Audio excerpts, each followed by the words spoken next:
What's up, y'all? What's good? What's good? What's good? What's good, man?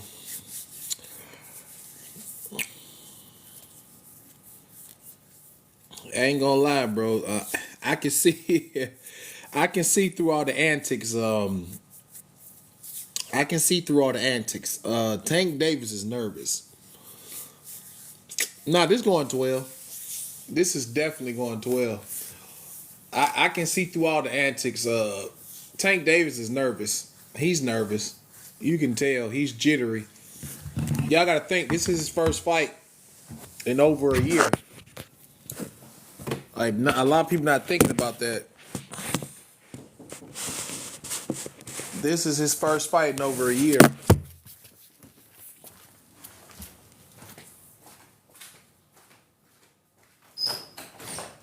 Hello. How you doing? Good, man. How are you? I'm good. Watching the game? Oh no. Okay, it's right like 5 seconds left, man. They're like 2 points apart. All right. Boston's fixing to win. Have a good night. All right, you too.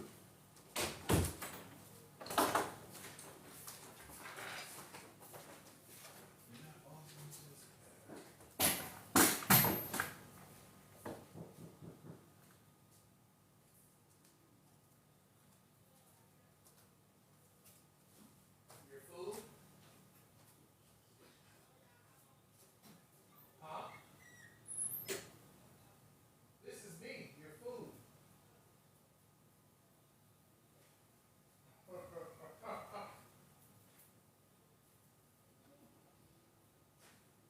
Feel like it's cold.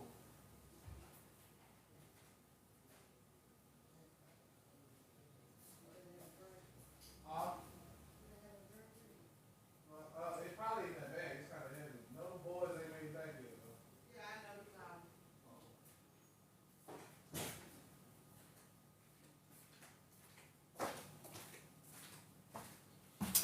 Oh, hey man, y'all boy Tank nervous, man. He can't fool me. What's good with it, bruh? Hey, Tank nervous. That's why he doing all the antics. He trying to get the jitters out. Tank nervous. I'm not saying he ain't focused. He's definitely nervous. Yeah. Ain't nothing wrong with nervous. You right. You right. That's all I'm saying. Tank is nervous. Like I can see through all that. Like he got the jitters. Y'all gotta think this is his first fight back in like a year. This is his first time in the ring in over a year and a half. So yeah. It's entertaining. He's just trying to get the jitters out. I'd be shocked if he KOs Frank Martin. Like Frank Martin's defense is pretty good. Stank pushing 30 as a prospect. Nah, Tank is not a prospect, but he's pushing 30 fighting prospects though. Is Frank a A-class fighter? No, he's a C-class. All fighters are nervous before a fight. Yeah, but majority of them don't show it.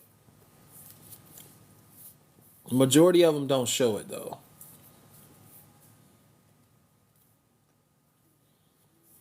I'll be surprised if either person gets KO'd.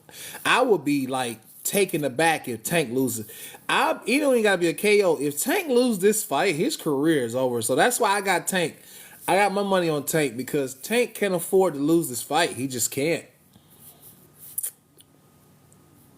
Like Tank career will be finished if he lose. It don't even matter if he lose on points. He cannot lose this fight, bro. Frank Martin has done jack shit in this sport. He has never won a title, never contended for one. Like he's done nothing but get money. That's it.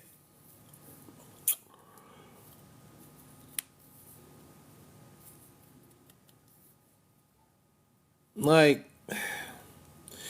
all the pressure is on Tank. That's what people fail to realize. All the pressure is on Tank. There's no pressure on Frank Martin at all. He's not a household name. All the pressure is on Tank. Devin is going to purse bid. He's supposed to be fighting Sander Martin in July. Yeah, like man, we anything can happen inside the ring, man. If Tank lose this fight, bro, Oh my god. If Tank loses this fight, when I tell you shocking is going to be the word, I don't see it. Me personally, I love tanking this fight. I love tanking this fight. I love him. If I was putting money on, if I was a gambling man, I'll put money on Tank. But I'm just playing devil's advocate right quick. If Tank lose this fight, bro, that'd be catastrophic. Man, sometimes people are just born to box. All those lights are the same, bro.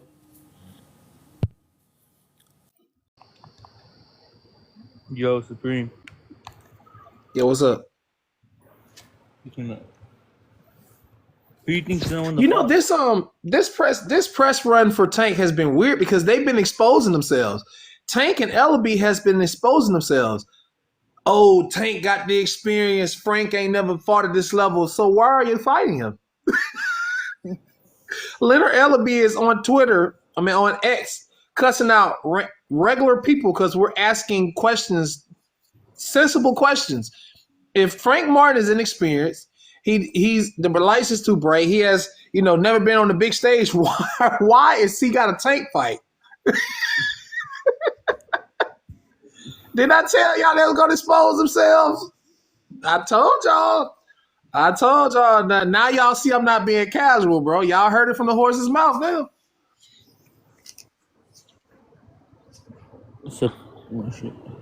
Supreme, you think Adrian Broner's gonna retire, or what do you think is next for him?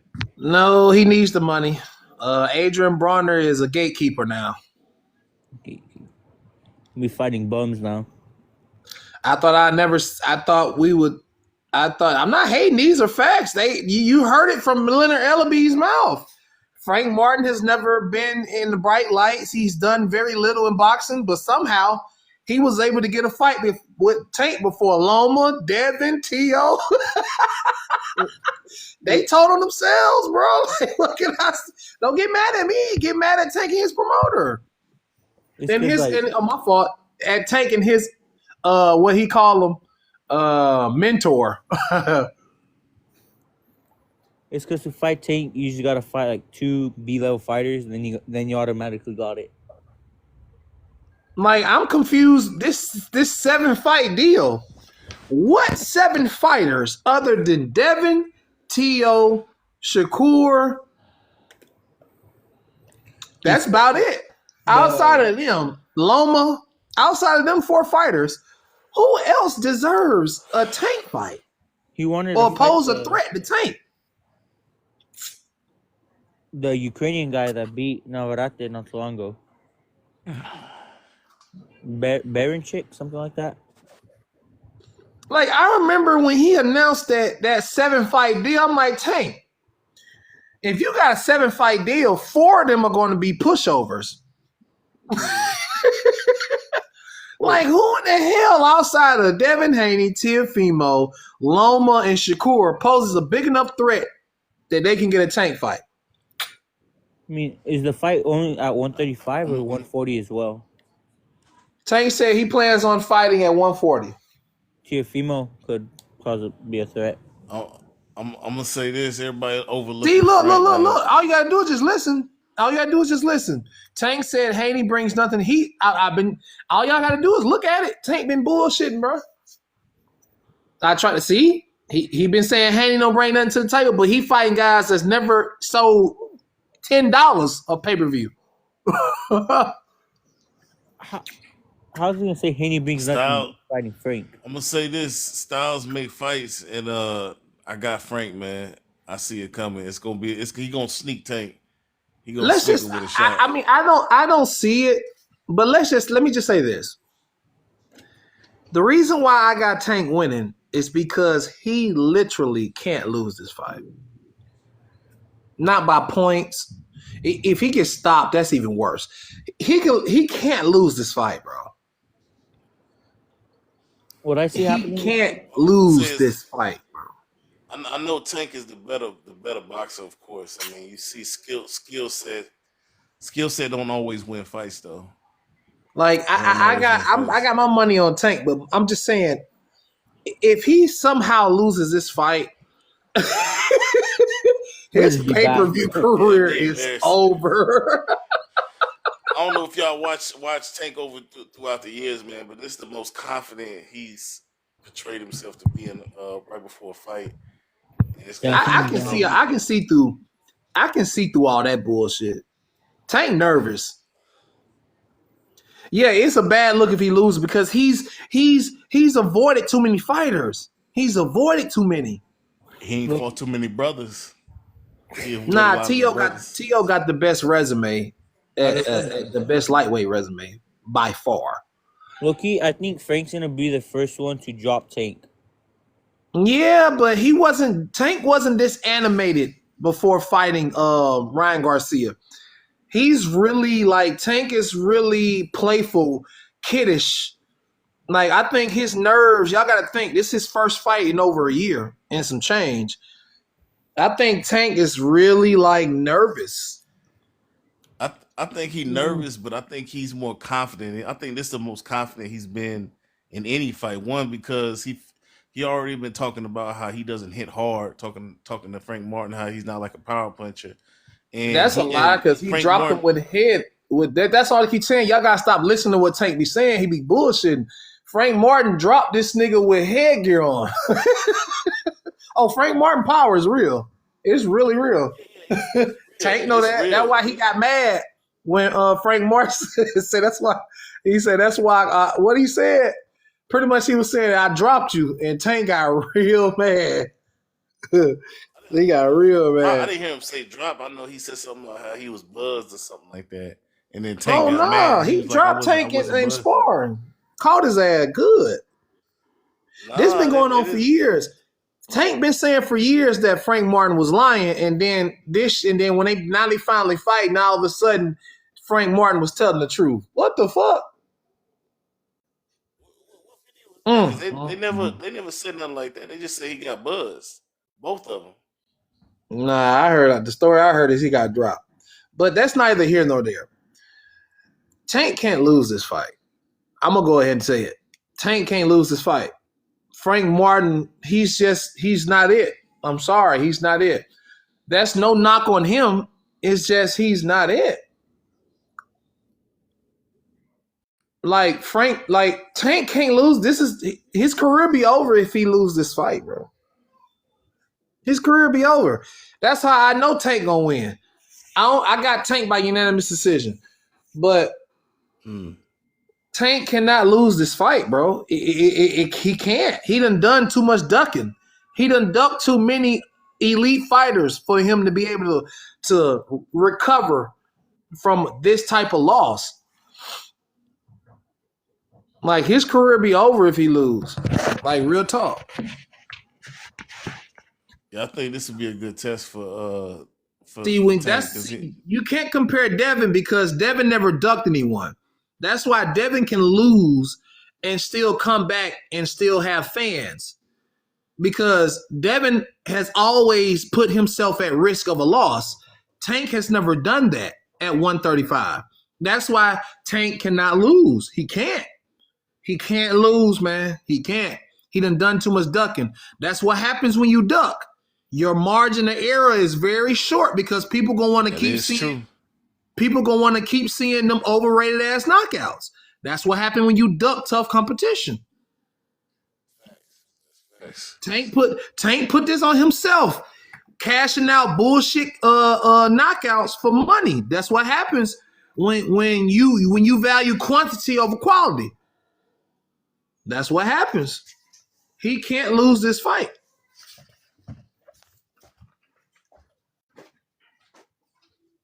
Nah, that's facts though. That's facts, man. And he ain't fought too many brothers with fast feet. Frank Martin got some fast feet, man. He gonna be hard to catch for Tank. I go to the bathroom once. That was bedtime. I gotta use the bathroom.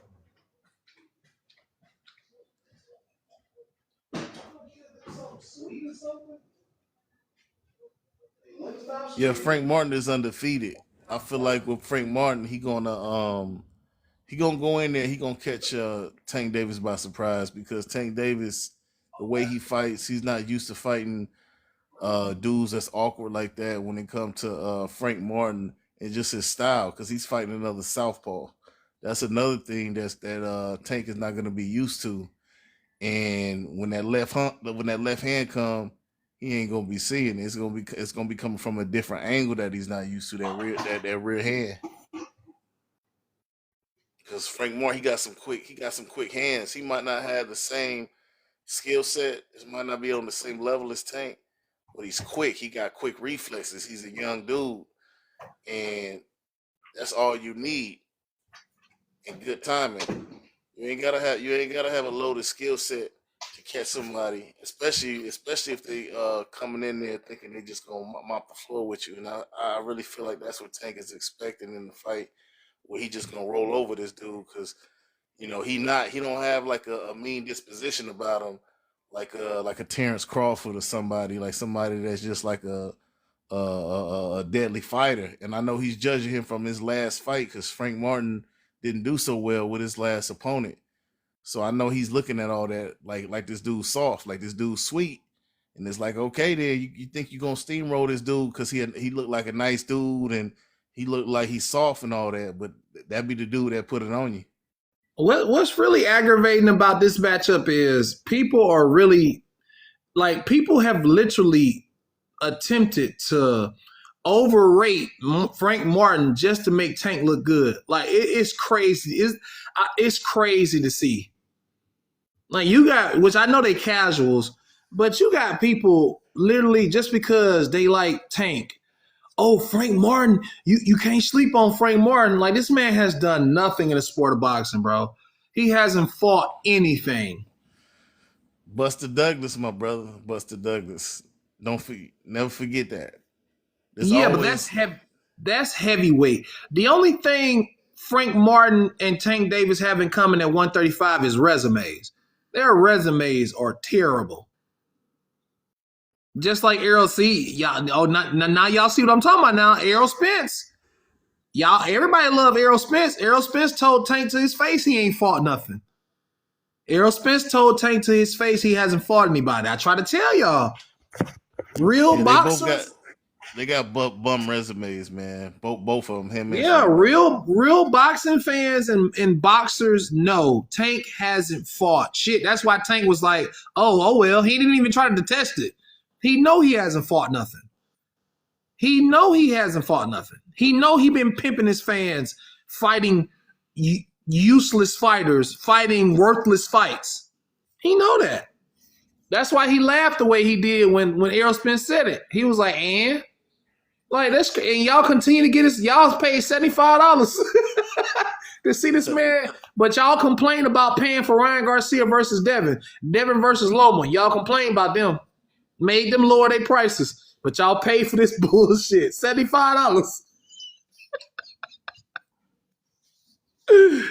That's one thing I learned, bro. I never do business with a Baltimore nigga. And that's one thing I learned from Tank. Them Baltimore niggas know how to finesse they ass off. That's funny. I would never do business because that's one thing Tank has done. He's finessed a fortune out of boxing without facing anybody tough and was able to climb to stardom, bro. It's we have never seen somebody that's a face of boxing that fight this many bullshit matchups in a row. Like, we've never seen this a day in boxing. And he got Antoine Russell as an undercard, which really should be one of his opponents. Like, come on, man. Do y'all realize when Tank retired, his resume at lightweight, like you got some people say Tank is a top 5 lightweight of all time. No, he's not. He's not even top 10 because his resume is awful. I ain't gonna never forgive y'all for letting Tank finesse boxing like this, bro. Yeah, it's true. Tank resume is awful. That's facts. Yeah. You speaking fast, man. I looked at his record because somebody was telling me about Shakur Stevenson's record, and they was trying to say it's better than Tank so far as quality opponents. And sure enough, man, when I looked it up, I'm like, damn, like Tank was fighting a bunch of bums, I've been and telling Shakur people. Stevenson. Yeah, Shakur Stevenson's record actually solid. I mean, when you see that he don't have that many knockouts, but then when you look at the type of opponents he was fighting, Exactly. I mean, they had undefeated records. Then I'm like, damn, well, I've been telling shit, people looks could be deceiving. I've been saying this on TikTok for a year and a half, bro. Just go look at Tank's resume at 135. Rolly wasn't even ranked at 135, but somehow he got a Tank fight. His record's heavily inflated. Ryan Garcia was ranked number 8. He never cracked the top 5 in the division at 135. Isaac Cruz was his highest rated opponent, and Isaac Cruz was a stand-in, a replacement. He was number 6 in the division. Other than that, Tank has not fought. 2 guys he fought at 135 wasn't even 135ers. How did they let Tank get away with fighting Gamboa? I want to say this to the chat real quick, people in the comments. Like, just because fighters are nobodies, that don't mean that they can't fight. That don't mean that they not like they ain't no dogs and nothing like that. Just because they ain't nobody, they still could be just as good as Tank or even better, or even Shakur Stevenson. But they just didn't get that same. They don't have the same quality of promoters. Devin has fought every fighter that Tank has avoided. Did y'all know Jorge Linares was trying to fight Tank in 2019? Tank refused. Did y'all know Jojo Diaz, who was top 5 in the division at the time, tried to fight Tank in 2019? Yeah. Antonio Marin tried to fight Tank. Kambosos tried to fight Tank. Nah, ain't no need of receipts. That's one thing about teachers. We got to give homework sometime. Go do y'all homework. Y'all really let Tank, bro, get away with fighting Gamboa. I ain't gonna never forget y'all for that shit. They gonna say, oh, well, y'all ain't saying nothing about Devin. Devin was 19 as well. Devin was 19 as well, very inexperienced, and put on a masterclass outside of 1 round. Yeah. Yeah, like, bro, I swear, bro, like, it's unfair the shit that Tank has been able to get away with, bro. It's unfair, dog. Like, it's crazy to see. It's crazy to see. Look at that. You bringing up sparring. Imagine bragging about a 20-year-old nigga getting the best of a 16-year-old. Nobody ever asked how was a 16-year-old able to get in the ring with a guy who was contending for world champions. And y'all keep bragging about that shit. You mean to tell me Devin was viewed by Mayweather as being so good that he was willing to put Devin in the ring with Tank, who was already contending for championships? Tank was 20 years old. Devin was 16. That's disrespectful. And Tank was fighting hard. Tank was actually fighting hard for a 16-year-old. Nobody ever talks about that. I think Mayweather spoiled Tank too, you know, with the way they built his record. Like when they released when I first heard about Tank and Devin sparring when Devin was 16 and Tank was 20, I thought it was a lie, because that's disrespectful. I'm an old school boxing fan. Like, you couldn't put no 16-year-old in the ring with a 20-year-old Floyd Mayweather or Manny Pacquiao. Like, they would have took that as disrespect. Tank be bragging about, oh, I already whooped that boy in sparring. Bro, you had 4 years of experience. Right. That part. Like, he shouldn't have, like, a 16-year-old shouldn't even be able, like, nobody should have that much confidence in putting a 16-year-old in the ring and inexperience at that with a #1 contender. But you know, Tank fans, majority of his fans don't know shit about boxing, so they don't see that as an insult. They see that as a bragging right. But tell Tank to spar Devin at 25. Yeah, I still got Devin beating Tank. Yeah. I ain't lost not one confidence in Devin. Hell yeah, Devin to beat Tank. Hell yeah. Hey, yo, Preem. What's up? So I Well, see. obviously, I can't be that crazy if Tank still hasn't fought him, and he has every opportunity to. So I can't be too crazy. Tank refused to fight a healthy Devin, a weight drain Devin. To this day, Devin done lost to Ryan Garcia. He still ain't trying to fight him. I ain't crazy. Bro, These are facts. yeah, man. Look, I don't even care about all that.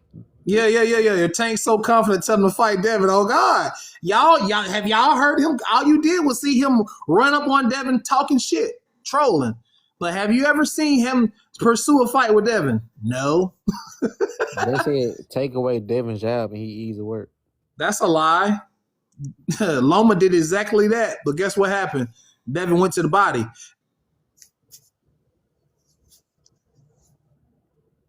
Like I can't be too crazy. Devin was at 135 6 years to the point of weight drain, and Tank didn't even want to bust a grape with him.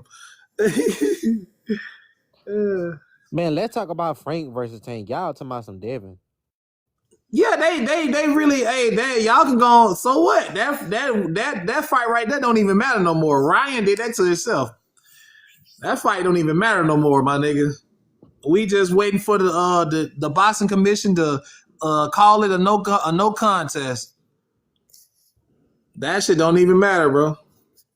Then they gonna glorify a cheat motherfucker. Them casuals, bro. Them ain't real boxing fans. Those Oh God, right? exposed. Ignore them, bro. Most of them are probably 19 fucking years old. Devin Haney. Y'all see that? What the fuck? What was that? Hold on. Yo, you can hear me? Yeah, what's up? Bro, what makes you think that Devin can beat Tank? I'm not no Devin hater. Like I support Devin. I'm not fit to run it down. I mean, it's pretty obvious. Now that the weight has become an issue, Devin and Tank will have to come see Devin at like 143, 144. So obviously it's his length, his IQ, his footwork. Bro, Like obviously, like you're Tank not- has never been in the ring with nobody the caliber of Devin. So I don't know why is that so crazy to think of. What happens It's when very Tank obvious. get on the inside? When Tank get on the inside and start landing on Devin, what is Devin? That's gonna the do? wrong Ryan thing. Devin- You not understand. See, that's how I know you don't understand the fighting game. Yes, I You're do. You're Bro, playing Devin's game. I used to think Devin could beat Tank, but now I came to the conclusion that Devin can't. It's just the Hold style on, is hold bad on, for him, bro. hold on. Ryan's gonna go right to him, or Tank gonna go right to him and Hey. start landing. No, he's not. No. Hold on. Let me ask No, you he's not, bro.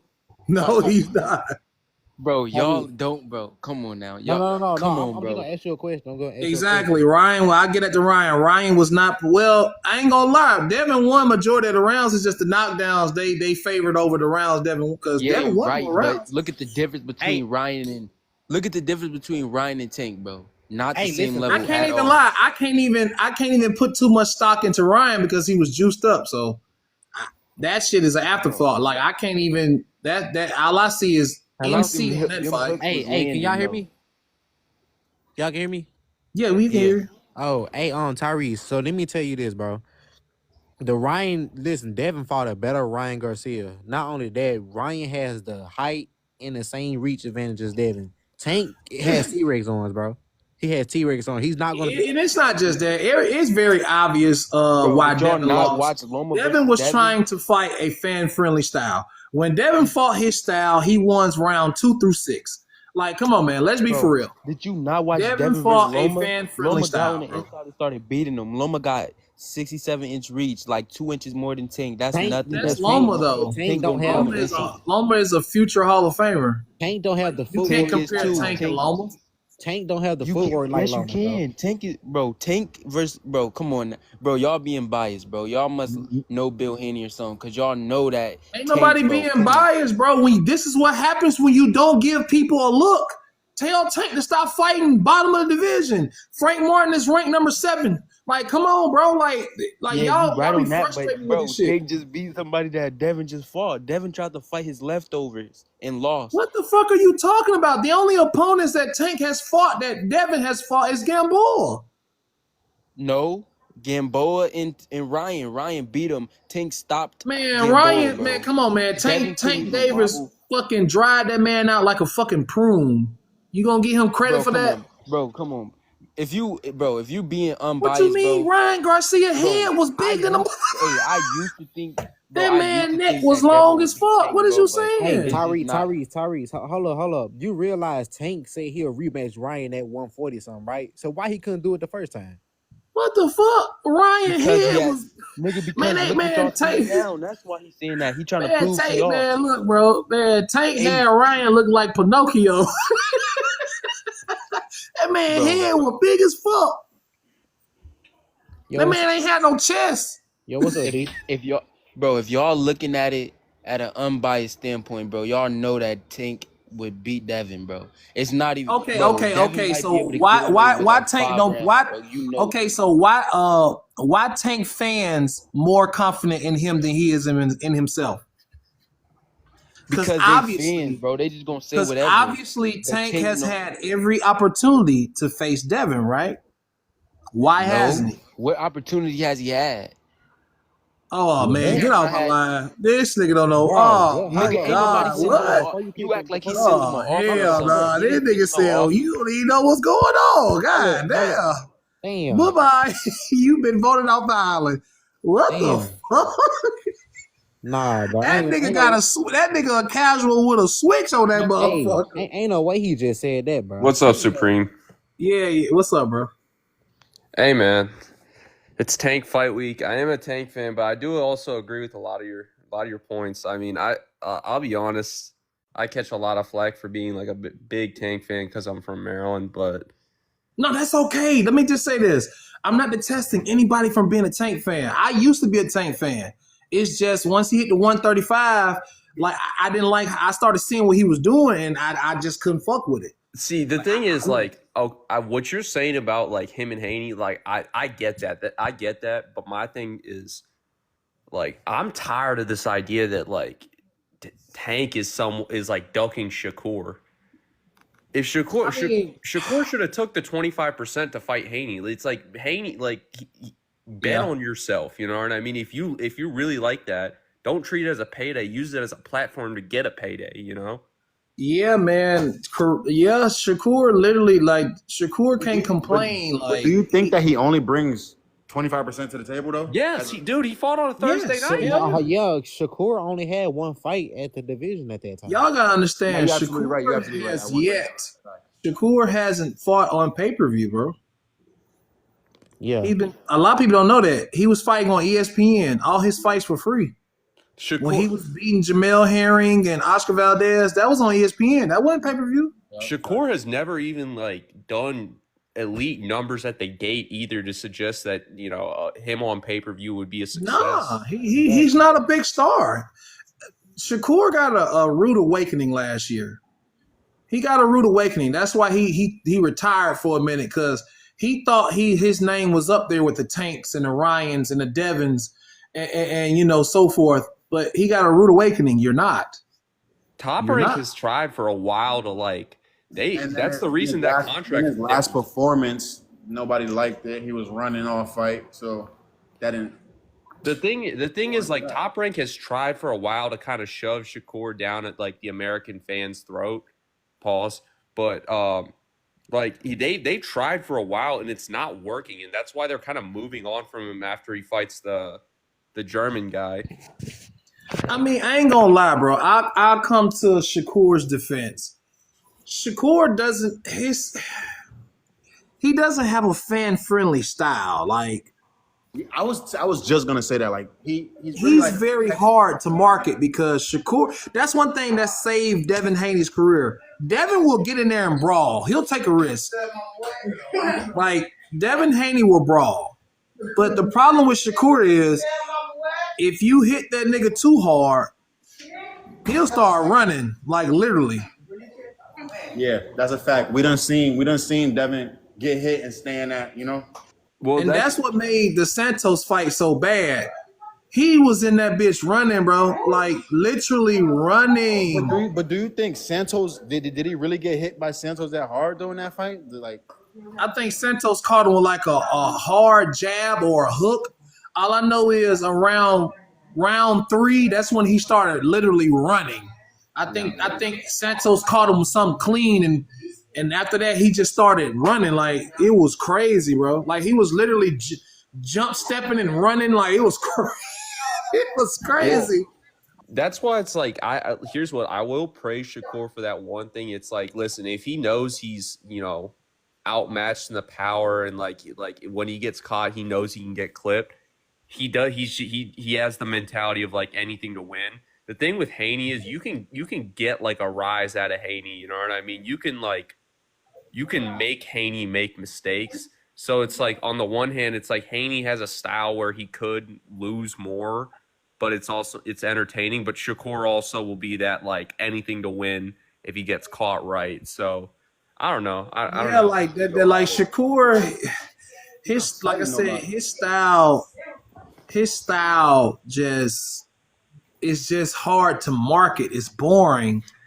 Hey, Supreme, I ain't gonna lie. Devin should have fought Ryan how he did Regis and just on the back foot the whole time.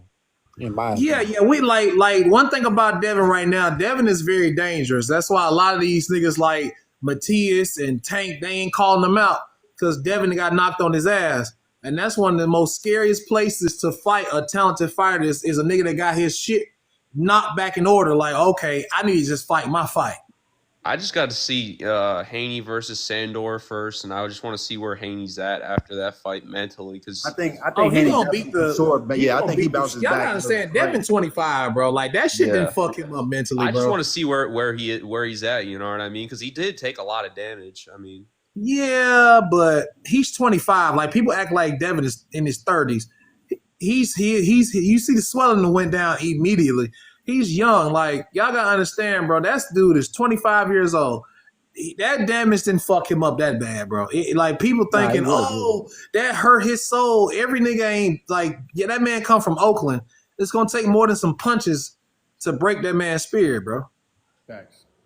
Like y'all gotta understand, this man come from Oakland, California, bro. Like his daddy was a crack dealer. That kid is tough. He built different. Y'all gotta understand, it's gonna take more. It just be a lot of Haney haters though, so they put their narratives in. Yeah, I'm not gonna lie. Like I like Haney like as a boxer and watching him fight, but like I'm not gonna lie, personality wise, I can't. I just can't like. But he kind of like. But if that's the case, then you can't really like Floyd personality. Then I mean, you can't but that's like the thing. you can't like Tank personality either. I can't like Tank personality either. I ain't gonna lie, I'm gonna cut y'all short right here though. But I seen the interview with Tank and Frank Martin, bro. That dude tried way too hard to be too tough, bro. Tank Tank really come from that. If anybody really come from that, like we just said. Oh no, yeah. Tank is like his story is. Tank is really like that. I know his story like that, but then at times it's like he try to force it out. I know he come from that, but like, I'm just saying, like, don't try to force it on everybody. Like, no. Devin ain't from the suburbs. He's nowhere. When he's have not. we ever He's seen not. like a professional Tank though? Like when has he Which ever that been? doesn't. Let me just say this, bro. Y'all keep saying this suburb shit. One of the greatest heavyweights of all time, Lennox Lewis, is from Great Britain, and he grew up with money. How is Devin from the suburbs and his dad from the street? Being from the suburbs don't mean jack shit. Devin dad was literally a gangster. Being in the suburbs, you might be able to get better training. Timothy Bradley beat Manny Pacquiao one time in that little trilogy they had. Timothy, you know what Timothy Bradley is from? Like, just because you grew up well, if you can kick ass, you can kick ass, bro. Right. Like, god damn. The only thing I hate about boxing is hype, bro. You just like, you know how like You know how like Earl got his ass whooped by Crawford. I'm an Earl fan, but they be hyped. Now watch Frank Martin. You know Tank be giving up rounds. Yeah, being from the suburbs is a good thing. I don't know why people try to But I demonize just feel that like, shit. bro, if Tank That's give what up I was early saying rounds, about bro, Floyd. It's like I'm taking Frank Martin, bro. Haney's dad that one time was like I'm Yeah. still in the streets. That's not something to Where's Floyd glorify. from then? If Haney from the suburbs. Devin Haney's not from the suburbs. His dad's a felon. Exactly. Y'all better go watch that documentary, bro. There's a reason that that's why I don't like the little beef Bill and Mayweather got going on. Because when Bill went to prison for them, like What's up, Mayweather, Mayweather and his family, they took care of Devin. So that beef between him and Mayweather, I wasn't digging that shit too much because y'all held Devin down while he was in prison. Yeah. I wasn't with that shit. Yeah. What do you mean Floyd is supposed from to Michigan family or some for shit? real. Michigan ain't easy. Nah, Devin them from Oakland, man. Someone said Floyd's from Michigan or some shit. Like what? Yeah, he's from Grand Rapids. Yeah, bro. What? that ain't fucking easy. Shit ain't sweet Yeah, he there. from Grand Rapids in Michigan. Man, he came up in Grand Rapids, Michigan in the 80s and the 90s. Michigan is not like Rodeo Drive. Come on, guys. Oh God. I mean, I can't even talk. I'm from the suburbs. Like shit. Look, man, y'all gotta understand. Being from the suburbs, too. does not make you any less of a killer. Some of the most notorious serial killers that America has ever seen come from the suburbs. Jeffrey Dahmer, fucking Ted Bundy. Come on, man. Bro, I be having wishing money. I'm from the suburbs. Like motherfuckers be talking about the hood and shit. That shit ain't weird, that bro. Hell no, it ain't, bro. I get why. I come from that type, that hood vibe. I come from the hood. I grew up in the projects. I get why people brag about it. It gives you that grit, but deep down inside, you're ashamed to be from that motherfucker. But I don't think it's something to glorify though. Like it's not glorifying. It's beauty in the struggle. It's like if I can overcome that, I can overcome anything. That's what that is. I don't think it's glorifying it.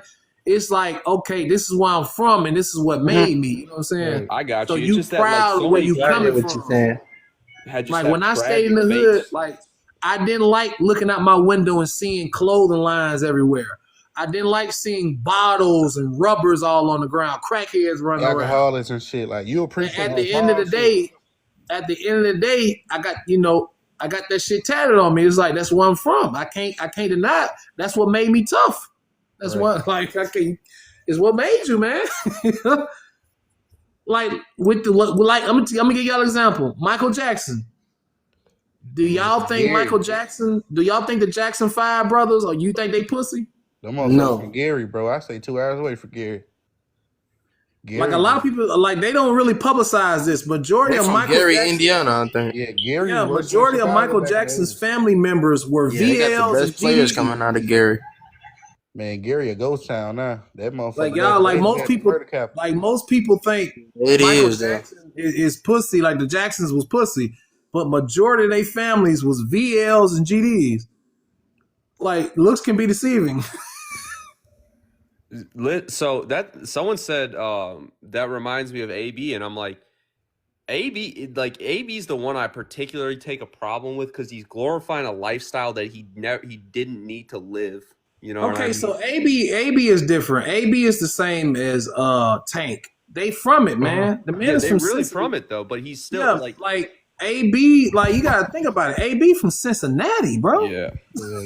I thought AB was from Baltimore at first. No, AB's from No, Cincinnati. AB is from Cincinnati, Ohio. Oh, I didn't know that. I ain't gonna lie. I Wait, think if AB would have listened to Floyd, even though Floyd was trying to control AB, his career would have been crazy. You gotta you. Oh yeah, it would have been crazy. You can't be like AB is the prime example of you can take the man out the hood, but you can't take the hood out the man. man. And that's what I think caught up to him. AB and Yeah, that's Antonio what killed Brown, his they the same career, people, man. bro. He wanted to. I guess he felt himself changing. Hey, I ain't gonna lie. Stay hood, man. AB need to hang up the gloves, bro. He threw. Yeah, he need to retire. He can't hang up the gloves now. That's the problem because he He done spent all his money. He a gatekeeper now. What's gonna happen? Unfortunately, he's just gonna take a bunch of fights where he his can make ass some whooped. money. Yep. and they're He gonna gonna get use knocked his out. name for up and coming contenders. Hey, Yeah, y'all pretty much Shakur? like what Deontay Wilder is doing. Yeah, Deontay Wilder. At this point, he just making money off his name because he's made like 150 million in his last, I think, 3 fights. Yeah. If you don't include the Hellenius fight, yeah, that number's probably true. They said AB versus Rolly would be funny. Rolly would kick his ass at this point. Hey, Like, Saudi Yeah, Arabia oh, taking yeah. over boxing though. I never heard of the guy that he fought. Rolly got real power. Hey, Like, he he fighting probably 147. If Rolly, I feel like that's where Rolly needs to be at 147. Yeah. Rolly, Cobb is shit. Like he is not like that in terms of boxing. He's not a good boxer in my opinion. to my Rolly. Blair. Yeah. That's why I say he got dropped and then got dominated by a Alexis low Rocha. level fighter, a C level fighter. Yeah. Rocha can't even touch a world title at this point. He got stopped by that dude who Brian Norman stopped. Yeah, like I've been telling people, like AB, he was just talking shit with the Devin Haney shit. He just heard that Tank. Yeah, he just was. heard that Tank turned down that 20 million, so he was like, "I'll take the 20 million." Hey, he told him he'll take 20 mil to fight Devin Haney. Yeah, that's why AB started talking about fighting Devin Haney is when he found out they got 20 Yeah, million. when him and Bill got into it on live, I think it was Instagram. Yeah, that's all that was. AB, he just trying to do it for the check. Yeah, he said- he really kind of, by losing last Saturday, he fumbled a check, man. Because if he had won, and then he had put a few fights together, shit, he could have gotten a fight, man. He could have gotten something. I mean, AB has been very inconsistent these last 5 years, and that never ends well. So I'm not surprised. Like when all you do is drink and party and smoke and fuck, like I don't care how good, how hard you work, how much you punch that bag, your body is shot. You can't do the on and off stuff like that. That's why it's like the guys like if you look at the top of the sport in boxing, right? That's why Usyk beat Fury. Fucking Usyk's a professional day in and day out. Anthony That's Joshua the thing, though. AB wasn't always like that. That's why you gotta manage your fighters. Sometimes the managers and the promoters gotta step in the way to prevent the fighter from hurting himself. Like AB used to let his hands go. Madonna did something mentally to AB. It did something to him. After he fought Madonna, he was gun shy. Yeah, I mean, I said it myself. After the Madonna fight, he got fucked Like up. I watched AB from start to finish. After AB after he lost to Madonna, it made him scared to exchange. Yeah, like he was gun shy ever since. Ever since. And I you know think what? too There's though, a story. he was trying to be too much like Floyd. Floyd can party and eat what he want to eat and still perform. AB, you ain't no Hey, But Floyd. see, the thing And he is, used to what they fail run to though. He used to realize, put the work in after the club. what they fail to realize is Floyd didn't poison his body. Nah, he didn't. He didn't. Floyd never stopped training. Hell, to this day, his little ass still training. For what? I don't know. But Floyd never stopped drank. training. He didn't He drink. never stopped training. He didn't drink. He didn't do drugs. AB, come on, man. AB, dude, come on, man. Y'all better check that man Instagram. I ain't gonna lie though. AB There's some used videos about AB on the internet, bro. Like AB, be to, tripping. AB AB used do to get party, wild. man. That man be doing threesomes and shit. The problem AB with a wild Broner boy. is I think his Broner manager is crazy. honestly like he had a fight in February during the COVID thing, and he was complaining that his manager and promoter were giving him his payments in increments. And I was like, that is the smartest thing you could do for AB. Exactly. They trying to help you save your fucking money. Like Yeah. they're making you live month to Yes. month because they know you're I know he got a gonna betting fuck problem too. I be saying that shit too. Huh? He got a bad betting problem. Yeah, AB. That's why up. that's why, Parlays. like y'all heard what Bill Haney said, keep that broke shit over there. Bill Haney know what's going on with AB. AB going broke. Man, Saudi Arabia, they I do hope their these thing, guys, though. these up and coming guys out of Floyd's gym, you know what I mean? Like they learn from AB because AB had all the talent in the world. AB was in Haney's position not too long ago. Yeah. AB was in Tank's position. Man, not too long fuck ago. Haney position. Y'all gotta understand. AB name used to be up there with Floyd, Canelo, Manny. people tend to forget in the height of AB's career, he was making $40 million a fight, something Tank hasn't reached yet. AB was doing he was consistently doing 400, 500K, 800K. He was consistently he averaged like 600K a pay-per-view. He did 450 with Manny. It did with Tank. It took him to fight Ryan Garcia to crack over 250,000.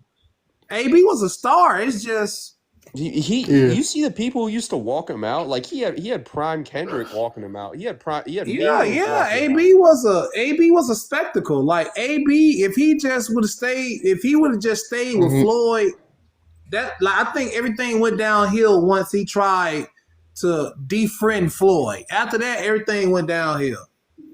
Yeah, he was partying and stuff, all type of Because stuff. I remember when they announced he was fighting Madonna, I was like, nah, that ain't it. It's too early. It's too early. People fail to realize he had only fought Paulie Malignaggi. That's it. And at that time, Paulie Malignaggi was old. Of course you're gonna beat Paulie. It was too early, bro. It was too early. AB's manager after he won the 147 title. I'm telling him move the fuck back down. Go to 140. Nah, he has a one. He looks terrific at 147. Don't forget, AB knocked Sean Porter down for the first time in his career. He had all the tools to fight at 147. It's just it was a mismanagement. Instead of fighting Madonna, I would have put him in the ring with Let me see. Let me think of some names from back then. Sean Porter would have got another trainer. He would have been nice. Like his aggressive style. If he really learned how to box. Sean Porter, that's his style, man. Sean Porter, every fighter ain't meant to be undefeated. Like this guy, like Sean Porter did what he's supposed to. Like his dad is not a bad trainer. Like that guy was a champion. He arguably beat Danny Garcia, in my opinion. Sean Porter's dad was an Olympic coach too. Like Sean Porter's Sean Porter brought up a lot of guys. Y'all gotta think Sean Porter, he ducked Bud at first, but he ended up fighting him, so I forgive him for that. Sean Porter didn't duck nobody. That's what happens when you don't duck. You lose. I think too, Sean Porter did a lot in his career with a lot less like juice to back him. Because the thing is, Sean Porter wasn't like some like child prodigy boxer. The guys that are boxing, pretty lit. Yeah, he was a football. He was a running back. Yeah, he's a running back. I just tell you, bro, we be waiting on these fights to happen. They never happen. Everybody coming up with injuries and shit. And that's why boxing is on a downward spiral because these guys are petrified to fight each other. Making fights happen. Back in the day, we used to get the fights that we want to see. That's why I'm so excited about these Saudis. That's what really frustrates me. The only difference between this era and the era from the 2000s and on back is they weren't scared to make each other stars. People always say, well, Mayweather, why was he never undisputed? Because they seen the bigger picture. If you spread the money around, right? If you spread the money around, that multiplies the money. That's why Floyd made $100 million a fight, because he's fighting the WBA this, the WBO this, the WBC this, the IBF this. Like, that's how they spread the money around. That's why Undisputed wasn't a big thing back then, because they sacrificed one guy. Y'all got to understand, if one guy got all the belts, that's bad for business, because he ain't going to be able to fight every elite fighter that's ranked number one in every sanctioning body. Nobody's gonna do that. That's some Rocky shit. That's a movie. But my thing is, that's the thing about Undisputed, that you if you don't have an undisputed champion that wants all the smoke, this is what you get. Canelo holding the belts hostage. Terrence Crawford holding the belt hostage. That's why I don't understand how people can hate on Devin Haney. He relinquished his belts because that was the right thing to do. He knew he was done at 135. That's what professionals do. Like, I can't stand these boxers these days. You'll sit up here and hold up a whole division being greedy. That's what Mike Tyson said. Mike Tyson said, and a lot of he said, if you really like, because a lot of these boxers, they're friends. They came up together, you know what I mean, in the American scene, amateur scene. And Mike said, if you're really friends with someone, you'll make each other money. You know what I mean? And that's why getting in the ring and fighting, you know, getting each other paid instead of like doing this like whole bullshit of like taking a bunch of fights and then inevitably losing a cherry pick. Like, man, just get in the ring together, make each other a bag, and that really show your friendship. You know what I mean? That's what Terrence and Errol did. Terrence and Errol really seemed like they were friends to me. Like all the legends are saying the same thing. Andre Ward, Roy Jones Jr., Mike Tyson, Lennox Lewis, Antonio Tarver. I've seen all these guys in interviews earlier this year, and they're all saying the same thing. When they get asked what's wrong with boxing, and they say, no, these guys don't want to fight each other. They all unanimously. No, everybody's ducking each other. They're fighting irrelevant fighters. They're fighting meaningless bouts. It's all about just giving people overrated matchups. Like they charge people $80 for them to see somebody they can knock over. And that's true, bro. Man, I'm tired of people talking about Shakur too. He put people to sleep. The last fight, like nobody. I'm not a Shakur fan, but I don't think he can beat Tank. But I want to see him and Tank fight. I want to see him and Tio. Like I want to see Tank move up to 140 and fight Tio. I want to see. I ain't gonna lie though. I can't. Shakur is one fighter that I can't. You know, I can't feel sorry for because Devin extended him an olive branch. Right. And then he tried to pull that move with Frank Martin, talking about Frank Martin. Like, that's why sometimes, man, like, he's supposed to took the 25%. Yeah, he was going to make more money. What's weird is he got 2 opportunities. He turned Devin down. All right, they gave him another opportunity. We stripped Devin. You're going to fight the #1 WBC guy. All you got to do is go in there and beat the dog shot this man, and that would have opened his door. That would have been his ticket to pay-per-view stardom. What does Shakur do? He gets in the ring and he runs. I can't feel sorry for him. You had 2 auditions for pay-per-view stardom. 2 auditions, and you failed them. You failed them. So I can't feel sorry for that, bro. I can't. I like Pitbull Cruz. I see they supposed to be making them fighter shit. Pitbull Cruz is the perfect example. Pitbull Cruz is on a path of pay-per-view stardom before Shakur Stevenson. Ain't that crazy? Because you want to know why? Shakur, Pitbull Cruz, he took his chances. Hey, you want to fight Tank? Hell yeah, let me fight him. Hey, you want to fight Rolly at 140? Hell yeah, let me fight him. He went in that motherfucker. He handled his business. Now he's on his way to stardom. Right. It's really that simple in the sport of boxing. It's really that simple. Get in there, beat the best, become the #1 guy, and there it is. Hundreds of millions of dollars right there for you. But these fighters just don't want to fall through, bro. Like it's weird out here, bro. Like motherfuckers just. It's frustrating to see guys like Canelo don't want to fight Benavidez, don't want to fight Terrence Crawford, Tank don't want to fight Loma, Tio, Devin, Shakur. It's like, my nigga, then why are you trying to be the face of boxing?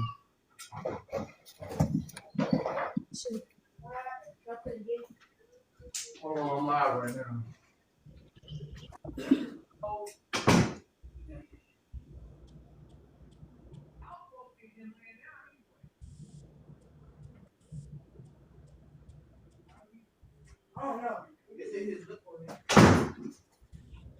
But yeah, though, like it's man, they just gotta. It's boxing today is frustrating, bro. It's very frustrating, very very frustrating. Terrence Crawford moved to 154. Everybody running from him. God damn. Devin Haney moved to 140. Now everybody don't want to fight each other no more. God damn.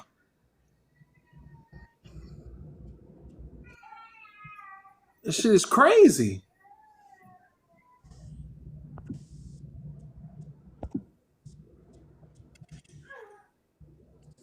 But yeah, I got like Tank Davis, like, just imagine if he would have just ran that gauntlet, right? Beat Loma, beat Devin, beat Teofimo. beat Kambosos, move it to 140, beat either Josh Taylor or Regis, took one of their O's, he will be undeniably the number one pound for pound fighter in the world. I thought he supposed to be signing a 7-fight deal that's gonna make him more money than Floyd. Man, that man lying. That deal is worth $200 million. Nigga, always that's sad. It's gonna take him a 7-fight deal to make $200 million. But Floyd was making that in one fight. Got that trash. Yeah. The problem is, what's weird is like I like when you say these names that like Tank is. I'm confident, and I'm fairly confident Tank beats a lot of these guys. I don't know why it's not happening. The problem is Tank is not confident. That's what y'all not getting. It's not y'all believe in Tank more than he believes in himself. I got Frank Martin though. I got Frank Martin. Man, Frank is sorry as hell. I got Frank Martin. I'm gonna tell you why, because Tank give up early rounds, and Frank Martin ain't trying to go walk down Tank. If you let Tank come to you, Tank knock motherfuckers out, but Tank give up. He get punched a lot. He give out early rounds. I'm telling y'all, don't be surprised if this fight end up boring. Yeah, it's probably gonna be boring. They probably gonna be running from each other. Frank Martin probably gonna run. Frank, the problem is with like Gervonta is versatile enough where it's like he can be on the back foot or he can walk you down and just try and beat you up in the pocket. I don't think Frank offers Tank a lot to keep him off of him. I think Frank is a very, very one-dimensional fight. I don't think there's too many wrinkles to his game. And that's not his fault, because it's like, yeah, he started boxing late, and he never really been in there like that. You know what I mean? His last fight was the first time he really like been in a dog fight, and he arguably lost.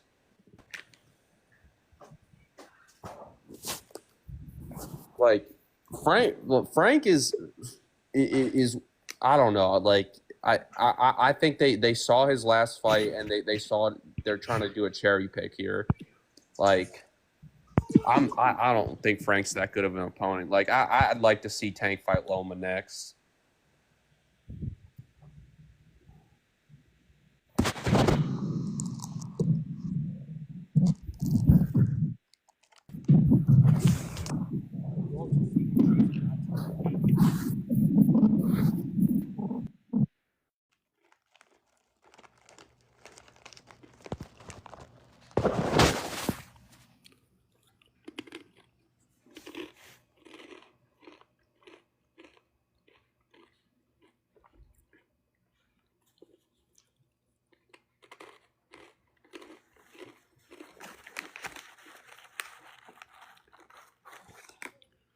I don't know, Supreme. What do you think? Like, the only thing that concerns me about Frank Martin is that Frank Martin doesn't make a lot of mistakes.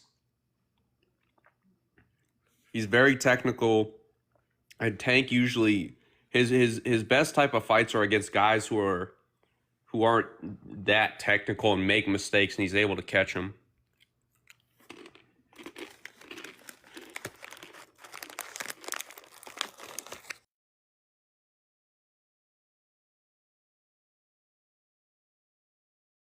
Partners, I was looking at all that shit. It's crazy. Like I think Tank paying somebody to spy on him and shit. They got money to do that shit. They knew Ryan Garcia took that punch. That was crazy, man.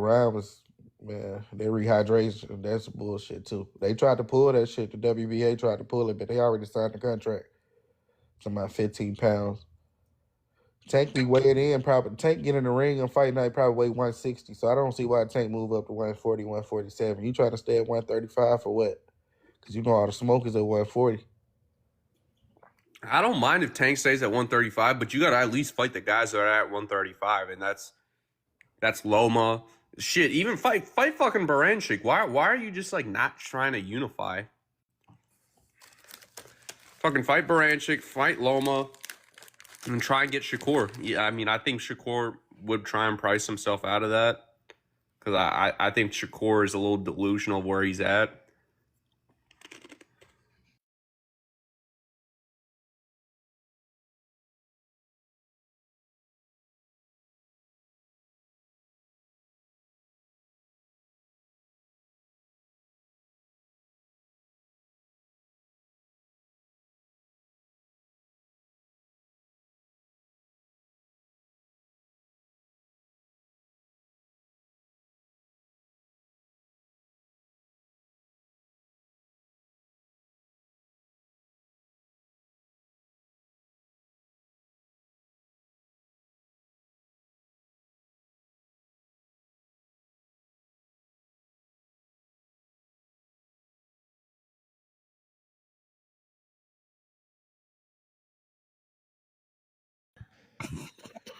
All righty.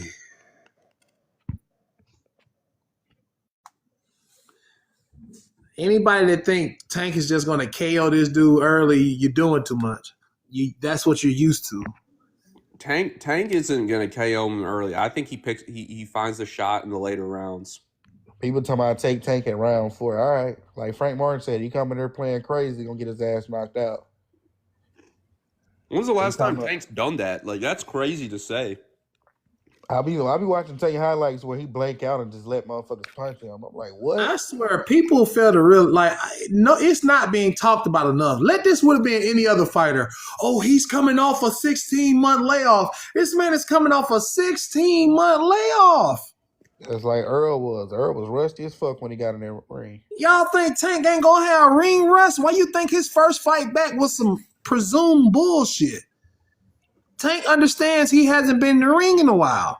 And Hector Garcia, he was doing good at first, but you can't try to walk Tank down, bro.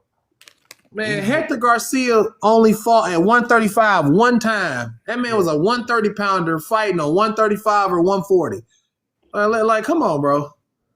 Like, if I can dissect Tank resume at 135, and it's crazy how people let him get away with this shit. Right. That's crazy. Frank really not like. I'm trying to tell people on Cruz will beat the shit out of Frank Martin. Frank Martin ain't shit. Like I try and tell people, like people tell me it was a good fight just because Frank Martin was supposed to fight Shakur. Frank Martin ain't shit. Like Shakur would have beat him Lamont Roach just knocked out Hector Garcia in under 8 rounds. But y'all want me to tell you, but you trying to tell me just because he was undefeated when he fought Tank, that's supposed to be a hoorah on Tank's resume? Get the fuck out of here. Hector Garcia is a largely overrated fight. And listen, I was at the fight. I was at the Tank Davis Hector Garcia fight. I overpaid for the tickets. I don't mind, like, just because I went for the show. But Hector Garcia ain't shit. But if Frank Martin beat Tank, guess what they gonna try to say? Frank Martin's the best 135-pounder. You know how boxing motherfuckers are. Nah, wait. I'm gonna say that, and I'm so honest. Tank better not lose this fight. If Tank loses this fight, his pay-per-view career is over. You tore $74.95 for this fight. Who's saying who? Hey, dumbass! Fucking Tank, bro. Frank has not been busy. What he fought last? Yeah. They gonna do the same thing that they to Tank. If Tank lose this fight, it's gonna be Errol Spence losing the Bud all over again. Ain't gonna be no more Tanky and none of that shit. Ain't gonna be no more GTD. They gonna turn on him. They gonna turn off a layoff too. Yeah, but it's more pressure on Tank. No. That's what. But what I'm saying is, it's like they picked this fight as smart as they probably could. Yeah, come on, man. I've never seen a fighter's team expose themselves so much. Leonard Ellerbe, did y'all watch that press conference? Leonard Ellerbe is a cancer to the sport, and that's why John Ingram tried to get out. Leonard Ellerbe head way too fucking big to be this slow. He done made way too much money to be this slow. This man said, Frank, the lights is too bright. Frank Martin has no experience. Then why the fuck is why y'all get in the ring? And then he gonna cuss somebody out on X. A random person asked that same question. If Frank Martin is inexperienced, he hasn't fought anybody, he hasn't been in the ring with nobody like Tank, then why the fuck is Tank fighting him? And he gonna cuss the man out. Dumbass, I'm gonna be first row. I ain't fighting him. I ain't gonna be in the ring. Like, what? Like, I don't see how y'all continue to pay for this shit. And bro. I saw the interview with Tank. Tank was like, yeah, I'm taking Frank Martin serious. He caught me with a left hand. And he cracked me and this and that. Like, he's worried. Like, he seemed like he's worried about this Like, fight. why do y'all think this fight ain't sold out? Tank's supposed to be facing boxing, right? Canelo and Munguia sold out in like 2 weeks. Tank fight still ain't sold out. And they fight, what, 3 days from now? And when I say they ain't sold out, it's bad. It's worse than what Ryan Garcia and Devin Haney looked I 3 seen some days tickets. out. They was charging like $1,400 for the fight, and you ain't even close. I'm like, this fight ain't even all there to be charged that much for tickets. To be fair though, it's not going to sell out, but probably gate. Now that Kambosos has lost, I'm pretty sure Tank Davis. I'm pretty sure Frank Martin is ranked top 5 now because Kambosos just lost. Kambosos was number 5. How the fuck was Kambosos that high, man? What the fuck? Kambosos always been. See, that's how I know y'all don't be watching everybody. Kambosos always been top 5 at 135. He was top 5, but that Maxie Hughes fight, like, how does that advance you up though? No, y'all gotta understand. Before Maxie Hughes, Tank he was number 5 when him and Tank was supposed to fight when they was both undefeated in 2021. He was top 5 when Devin Haney fought him. He was number 5 when Devin Haney fought him. Kambosos up until the Tio fight actually had like he was going to other people's countries. Yeah, he was number 5 at 135 in the division when he fought everybody. He's always been top 5. Yeah, when he fought Loma for the IBF, he was number 5, ranked over Frank Martin, Keyshawn Davis, Andy Cruz, all that shit. Well, people continue to disrespect Kambosos, though. That's crazy. I thought he lost the Hughes fight, and I thought that should have pushed him down. But I guess the ranking systems, it doesn't like it. You just got to win to move up the rankings. I mean, the ranking systems go off level of opponent, which Maxie Hughes was at the time, he was ranked very high. They value the belt rankings just as much as the division rankings. So Maxie Hughes was high in the the WBC or the IBF or something? It was the IBF, and he held a secondary title. So, I mean, he's viewed as a formidable opponent. But which I've heard nothing but good reviews about Maxie Hughes. He's a good, tough fighter. Just need a chance. But I mean, shit, Tank been getting away with it. Tank was ranked top 3, and he was fighting nobodies. Rolly was not even ranked. Ryan Garcia was ranked number 8. Hector Garcia wasn't even ranked at 135. He moved him up from 130. Was Rolly not technically the WBA number 1 because he had the interim title? Nah, Rolly looked like he retired now. No, but I'm saying before, like before Tank fought Rolly, he technically would have been 1, right? Because he had I got Benavidez and Tank winning. Yeah, because especially Benavidez, he's at his weight class now. Oh yeah, he's at his weight class now. And the guy he's fighting too, so certain stuff has been going on with him, and so like y'all gotta understand. That's why they stacked that card. Tank can't sell that fight with just him as the main event. He can't. Canelo can. Canelo don't have to stack cards. Did y'all see Canelo's undercard? Come on, man. If you really know boxing, you know that Tank is not no damn face of boxing. He's one of the faces. He's just a star because of knockouts. That's it. He's a like that. Tank is. He's like, people want to watch him because of his style, not because he's putting on the best fights. That's what I'm saying. And that's why I blame a lot of these fans. That's why if he ever loses, I don't want to hear none of y'all Tank fans, well, he ducked this. No, because y'all was vouching for it. Y'all was sitting up here paying $75, $80 to watch Tank fight irrelevant fights, fight fighters that don't push the division forward, don't have no stock in the division. Y'all was paying for it. So if Tank somehow lose in the nearest future, don't turn on him because y'all vouch for this shit. Y'all created this monster. There's a reason, right? Tank, you look at Tank's opponents and for a very long time, it's always been a certain style of opponent. Yeah, flat-footed Mexican, flat-footed Hispanic fighter, and I try not to bring race into boxing, but it's true. Flat-footed Hispanics have a certain style generally. Mm-hmm. And Frank Martin is irrelevant. He has never contended for a world title. He's never held a world title. He he hasn't headlined a card. What Frank Martin has done nothing to get. Y'all got to think about it. Tank told Devin Haney he brings nothing to the table. Him and Leonard Ellaby had the nerve to say Devin, T.O., Kambosos, all these fighters don't nobody watch their fights, but turned around and fought Hector Garcia, who never fought on pay-per-view, Rolly, who never fought on pay-per-view, Ryan Garcia, who only did 100K with Luke Campbell. Like, make it make sense. Now he's fighting another irrelevant fighter who's never come close to pay-per-view. Frank Martin's last fight was in a casino hall that seats 3,000 people. No, Frank Martin has never fought on. Frank Martin is still fighting in ballrooms. Yeah. Like, you can't make this up. Yeah, he's top 5 now, but when this match was finalized, he was number 7. The only reason why he's top 5 now is because Kambosos lost. I want to see. I know Loma's older now, but I think Tank's got to fight Loma next. You got to have some motion. That's going to be a bad look because Tank can't fight Loma now. He even got too old. That'll be a bad look. That'd be a bad look for Tank. Yeah. I got Matias where? Matias going to get his ass whooped by anything skilled. That man is food. And I feel so bad for him because Matias was doing well with his career.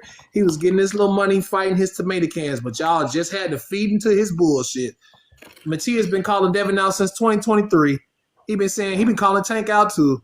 Now y'all done gave him the spotlight. Now he can get this man ass kicked, man.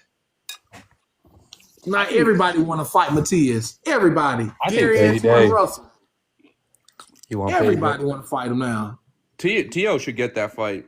I think Tio should pursue the hell out of it. It was finalized. They signed the fight this year in February, but somehow, quote unquote, Matias hurt his hand during sparring, but yet he healed up fast as shit, miraculously. He broke his hand.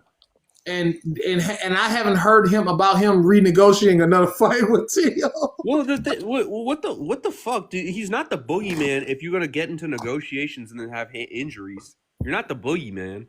He got injured. He said he broke his hand during sparring. That's why they called the fight off because him and Tio were supposed to fight February 6th of this year, but Matias claimed he hurt his hand in sparring. And called the fight off. This ain't even about Haney, so stop being weird. Bro. Haney, it is what it is. I hope they get some. I personally think he got done wrong with that whole situation. Oh, that's why Ryan Garcia is acting out, bro. Ryan Garcia know he's cooked. I try to tell y'all, Ryan is cooked. You know, he's like, he's gonna get the shit suit. Like he's gonna he's currently being sued by the Paul brothers, and most likely there's gonna be a lawsuit against him. You know, with Devin. Hell, he's in deep shit. Like he could be sued by the WBC. He's gonna get sued by the supplement company for producing fake information. And then that too, like Ryan is cooked, bro. People don't realize, like the supplement company that he chose to accuse, they are very proactive about their batch testing. Yeah. So they had a third-party organization test that supplement long time ago. Like Ryan Garcia does not have $200 million to lose, bro. Like fucking Golden Boy around here laughing and trolling Canelo. Y'all need to get a hold. Y'all need to get with Ryan and his attorneys, man, because Ryan is just with the supplement company alone. Ryan is looking at a $200-300 million lawsuit, bro. Also, the thing is, Ryan's not great with his money either. Like people don't like really like inside Vegas know he's a whale when it comes to high stakes poker. Like people invite him to games just to fucking take his money. Yeah, like man, I ain't gonna lie, it's pointless for Tank to fight Loma now. You waited too long. You could have fought him at 130. You waited too long. I think you got to do it just to like. I don't know. Yeah. Ryan Garcia is fucked, bro. He's fucked. At this point, might as well do it. He did him to people. Fail to realize Ryan got to go before the WBC and the New York State Boxing Commission. The New York State Boxing Commission is one of the more strict boxing commissions, bro. That's why it matters where these fights are being held. Each state has different rules when it comes to boxing. So he's going to have 2 hearings. He's going to have to go before the WBC and the New York State. But and by him not being so remorseful, showing no remorse, when his B sample came back for the Austrian positive, he talking about some I love steroids. Yeah, they gonna cook his ass. Bro, right? They might Amir Khan his ass and ban him for 2 years. In New York, it's a no tolerance state either. Supplements aren't a real excuse over there. If you get caught with steroids in your or PEDs in your system, you can't use the supplement excuse. They warned you before, like, hey, we don't even want you taking supplements. Yeah, like, man, Ryan Garcia, man, he's in this is I hate that he's been so nonchalant because, bro, your career could be over, bro. 2 years changed Amir Khan. He can be nonchalant all he wants. People will still believe him. Like, Amir Khan, it don't matter what the people believe. It's about the people that's run boxing. They like Floyd Mayweather, late uncle said, 90% of boxing fans don't know shit about boxing. So these New York State boxing commissions don't give a fuck about no casual fans who don't know what's going on. All they know is they got rules, like Vader said. We even give these guys lists of supplements that they can't take. Well, the problem is too, what is Ryan going to do if he can't compete for 2 years? He has no reason to be in the gym. He's going to fuck his money. That's what I'm saying. He's cooked. Amir Khan, he lost and still tested positive. Got TKO'd by Kell Brook. And they still suspended. Huh? Can't do MMA after? If he gets hell no. He'll do influencer boxing. He can do that. What is it called? You can't do MMA if you're under a drug suspension because it's the same commissions that are sanctioning the fights. Oh well, no shit. Ooh, he might have to go to Tijuana somewhere. He can go fighting Jake Paul and shit. Fuck, after the way he behaves, you think Tijuana can sanction that shit? Fuck, man. Yeah, I ain't gonna lie though. He might. I can see like a year or 2 ban somewhere, like a Amir Khan ban 2 years. Yeah, that's why he's calling Jake. That's why he's calling out Jake Paul because he knew he was gonna get. But he might have talked himself into a lifetime ban. I don't think it's gonna be a life. I think 2 years is probably what it's gonna be. I say might. I say might because he's been rubbing it like he's been rubbing it in, and then y'all gotta understand the shit with the supplements. He literally just incriminated himself even more. Like you literally sprinkled fucking Austrian on your supplements, but they tested the same batch that wasn't unsealed, and it came back negative for Austrian.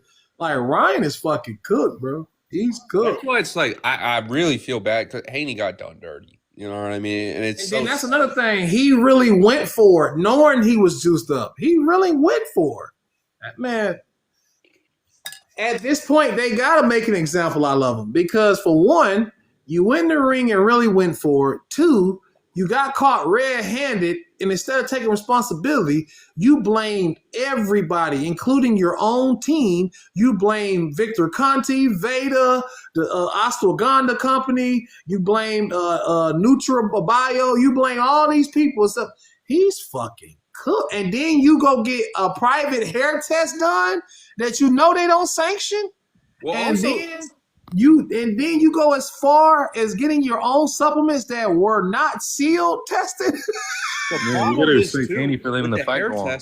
They didn't provide all when Canelo did the hair follicle test, right? The reason that was seen as somewhat legit is they had extensive paperwork filed for where that's an acceptable excuse. Ryan didn't do all that shit. Ryan did it in his kitchen. Oh, no. Y'all, this is another thing that y'all don't understand. With the Canelo thing, Canelo was still fined and stripped. You thought exactly they don't, what? They don't, bro. They don't like hair like Vader said. They don't, and the New York Boxing Commission said hair samples don't work, and they don't even use that in sports. Man, and Canelo admitted that it was in the system too. That's like, folks, man. Ryan Garcia literally playing these people fake. He finna find out. He showed for The the thing is, because Canelo didn't come out and just make baseless conspiracy theories about the people judging his fate after. Canelo stayed quiet. You know what I mean? Ryan's out He here. knew it was in attacking the system. Ryan, what is it called? Is attacking the people who are going to like hear his case out. Yeah, he was man enough to loan up to it. That's what. I can't say that Canelo was blaming the meat in Mexico. The thing is, that's Yeah, but he that's still a admitted somewhat that it was in the valid system. excuse, though, in my opinion, because Yeah, it's like, like, you have He never like said he never denied it. He never said it's like, hey, yeah, but folks better realize Canelo still was stripped and fined. You think they gave a fuck about that hair sample test? They don't hold up in no sport. No sport does hair. All you gotta do is wash your hair. That's what Vader said. Well, the question is, how many times did you wash your hair? Like, was it the same? Was it the hair the night of the fight? I mean, the night before the fight and after the fight? People fail to realize Ryan Garcia failed the test that he took the day before the fight and after the fight. He had 6 times the legal limit. He was super. That gotta be a stupid nigga, bro. I ain't gonna lie. This is the dumbest shit I've ever seen in my life. 6 or 60. 6. Because what is it called? But 0.1 was the limit. And he had 6 in his system, 6 NGs or whatever. Because Canelo got caught before the fight happened. That's why. That's why it's a bit of a lighter. Canelo tested dirty before the fight with Triple G, not after. I don't know why the fuck. Like Conor Benn said he ate too many eggs when he got. What the fuck are you? What Conor Benn? Whoever's backing that motherfucker needs to get fired. He should. Yeah, like Conor. Yeah. That's crazy. Like that's some Canelo type shit. Like, it was the meat in Mexico. Like Canelo really pissed me off. It wasn't like I'll give it to Canelo and Conor Benn. They didn't test positive for one of the nastiest PEDs like Ryan. Ryan tested positive for a PED that was banned in the United States. Canelo and Conor Benn tested positive for PEDs that aren't necessarily banned in the United States. They're just prohibited for the use in boxing. See, there's a difference. The NCAA, the WADA, and the United States bans Ostrian. Yeah. No, I can tell you. I know that for sure. So the only way you get Ostrian is if you go looking for it. Also, people need to realize, like, Austrian ain't cheap. Like, it's not something that supplements can just cheap out and put in their supplements to make it easy. Let me just put some context onto that. They give Austrian to breast cancer patients. They give Austrian to diabetic patients. They give Austrian to osteoporosis patients. I mean, shit. Austrian regrows muscle. he did all that for Philippians. Just go look up Austrian, bro, and the benefits of it. Like it aids in producing lean muscle. It aids in bone structure, bone density. That's why they give it to osteoporosis patients. It aids in recovery time. It literally makes you stronger. It literally makes you withstand and like it's a crazy PED, bro. Austrian is a type of SARMs, and people don't realize like SARMs had half a TikTok swole for like all of COVID. Like you see all these motherfuckers, they're all buff during COVID. They're all taking SARMs. Like people gotta understand, Austrian, bro. Austrian is one of the few PEDs that have been proven by scientists to work. They give them to breast cancer patients. They give them to diabetics. They give them to osteoporosis patients. This is not something you're supposed. This shit turns you into the Hulk, pretty much. Like this shit is not what you're supposed to know. Ryan looked huge in that fight. Man, ain't nobody. And stop putting that in my comment. Ain't nobody worried about no fucking Matias versus Paro. That ain't no big fight. Bro, the thing is, Supreme, I like to think about it like this. Ryan is the biggest grade A hater to the point where he fucked up his own career, his own money just to beat Haney's ass. That's what's disturbing, bro. You literally ruined your boxing career for one guy. That's like Bill Haney was like, damn, you got some like. It's confirmed now. You hate Devin deeper than on some boxing shit. Yeah, there's something You wrong know, with Bill him. tried to Haney hurt said this that shit. motherfucker. Like, yeah, He's that's like, what's bro, crazy. you tried to kill my son. I think he still has PTSD from the ass whooping he gave him in the amateurs. Thank God Devin has God-given talent to defend himself. But Bill Haney was right. He was like, damn, you really hate Devin on some more shit. On some different shit other than boxing. It's you. The first of all, like, there's no real attempt to make weight. He was in nightclubs all week. And then that was another a spit to the face. Half of boxing is making weight. The It's half part, 50% of boxing is making weight. like, I get it, Ryan. If you had an issue, if Ryan like just couldn't get himself there to 140, and he worked hard. He was in the sauna doing all that stuff, and he still couldn't get himself to 140. That's fair, man. Like, I don't blame him. These guys put a lot on their bodies, but you made no attempt to do that shit. You just got like to a point where it was like the fight could still happen. Because if he came in at 145 or 147, New York State Athletic Commission wouldn't have let that shit slide. The fight wouldn't have happened. He got to a weight where it was like, all right, let's let it go. But it's like, God damn, like, you made no real attempt to make the weight. And it's like, you're not a professional. Dirty shit. Messed Like up, I tell bro. people, man, I don't even care too much for Ryan no more. Like I love boxing first and foremost. You're fighting human beings in a combat sport, and you're taking PEDs that improves muscle density, which makes you stronger. Nah, I ain't with that. You already hit hard too. And then on top of that, he tested positive for 2 PEDs. He was only cleared of the other PED. He was never cleared. That would really, like, when I used to go live on it a lot, that would really used to crack me up. A lot of people don't even realize he tested positive for 2 different PEDs, and people got confused which one was it that he got cleared of. I don't get it, man. Like, it's crazy. Because the crazy thing is, if Ryan lost that fight, I still would have given him credit. You know, he's got all this mental stuff going on. He got in the ring. If he made weight, I would have given him all the credit in the world because he wasn't ducking no smoke. Like, he made fights happen, right? I give him credit, win or lose, because Ryan got in there. But it's like, somehow now I'm even a bigger Ryan hater now that you won.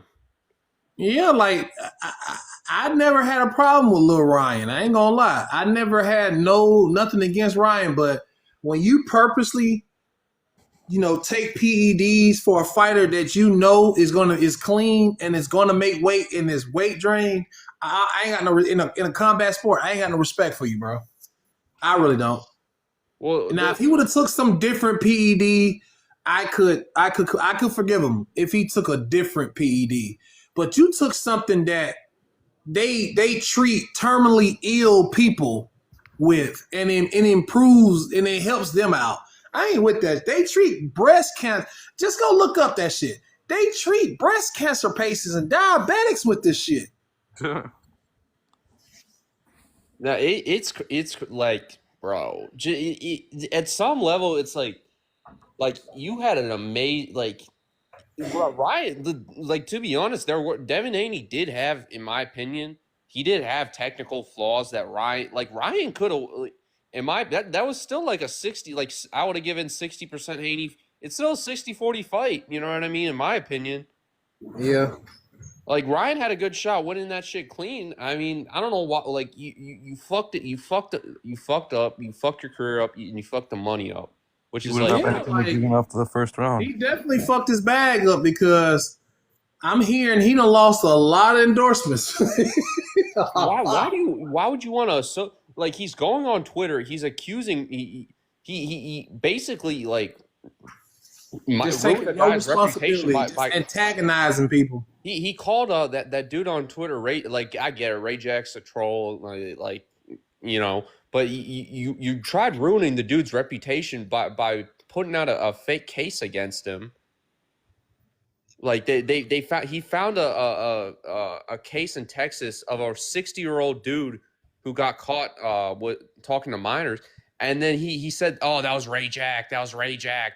And everyone believed him, and and now Ray Jack's reputation is ruined. And then it comes out, someone looked at the case, the dude was 60 years old. He couldn't have been Ray Jack. So I'm like, now you're becoming a bad person. Yeah, man, and I've heard about that, which I never really looked into that, but I like Ray Jackson has been very quiet lately on social media, so And I don't know, but Ray Jackson he's didn't bogus for that though. But Ray, the case that he showed in that tweet, right? It was of a 60-year-old dude.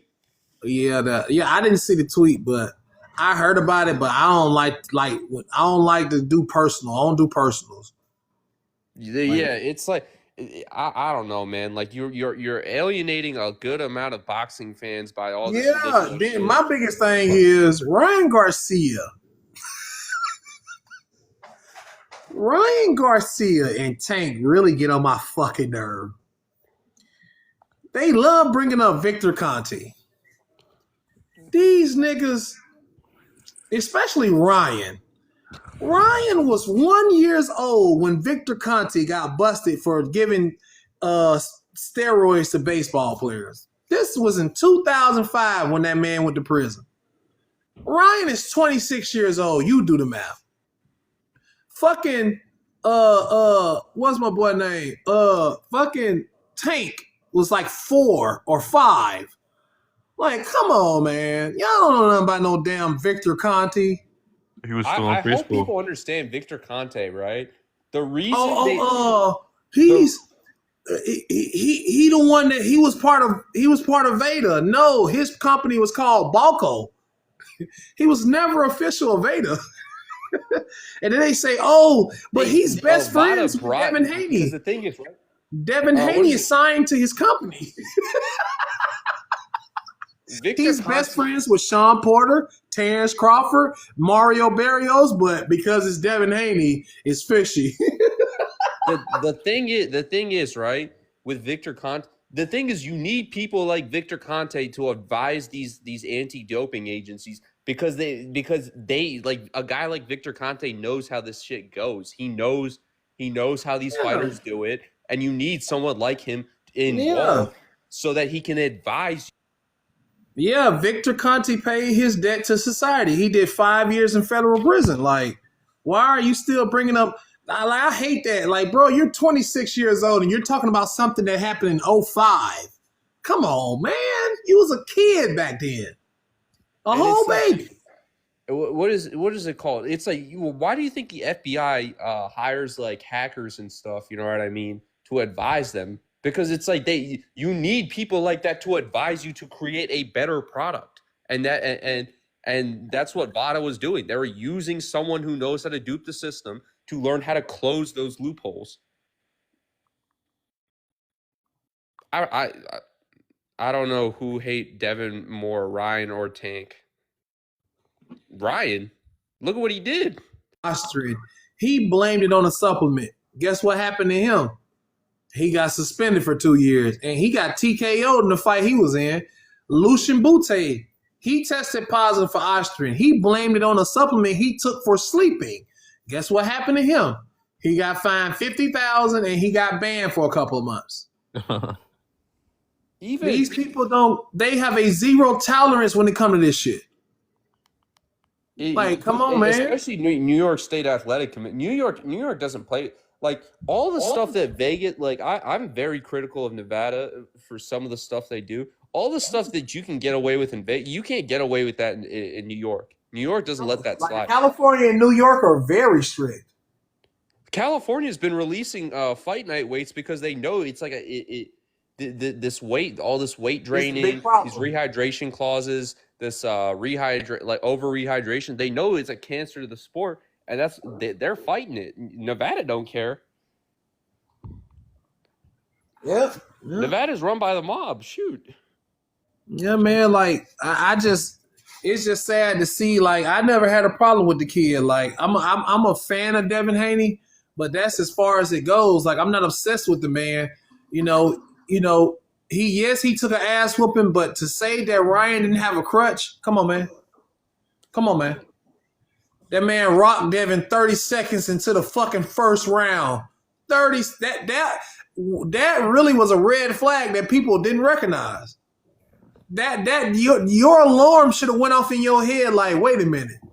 A guy who took punches from Loma, some of the heaviest punchers in boxing, Linares, they couldn't drop him in 30 seconds, but you could. The alarm should have went off in your head right there, like something ain't right. And that was a hydrated Haney too. You know what I mean? Like, Nah. Haney was very weak that night. I mean, Haney's been. Devin Haney and his team is really pissing me off. I think Haney, in my opinion, the big thing for Haney is like he's got the potential to like really be up there. It's just like he's gotta be like treat his body right. You know what I mean? That's what I'm saying. My biggest thing is I remember when he announced he was moving up to 140, and in his press conference he said it's still going to be tough for him to make 140. I'm like, come the fuck on. Like, it ain't that serious. Get the kid to 147. His legs will be under him more at 147. Like, Jesus, man. Like, Jesus. Get this kid to 147. That's what frustrates me with Bill Haney. This is your son, man. Get this kid to 147. I'm sorry. You're not going to get the Tank fight. Tank doesn't want to fight you. Shakur's too small. You did all you could. You waited as long as possible. Get this fucking kid to 147. And there's potential at 140. There's good matchups for him there. I think him and Brian Norman is a competitive fight. Him and Keith Thurman would be a good fight. Damn. It's not that deep. I think he washed Keith Thurman. Keith Thurman's. That's why Keith Thurman turned that fight down. Talking about Bill's going to get his kid. No, bitch, you just didn't want to lose because you was trying to get you a championship title fight against Suzu. That's all that was. That's why he turned down. He couldn't even make weight for Zoo. They needed to do a catch weight for him.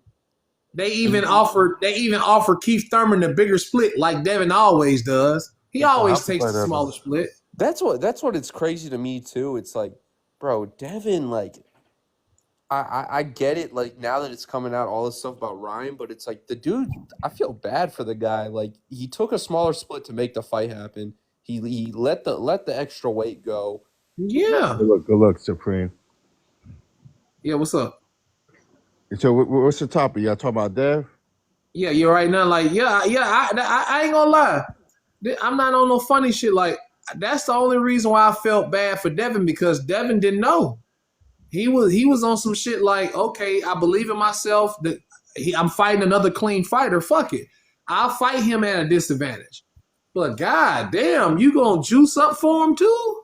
Hey, yo, Supreme. I think Devin got 1 or 2 fights at 140, bro. He moved at the 147. You just send him on. That's it. I ain't even gonna lie, bro. If I was Devin, if I was managing Devin, I was training Devin, I'll piss off a lot of people. We going to 147. You just wait for Q at 147. Fuck undisputing at 140.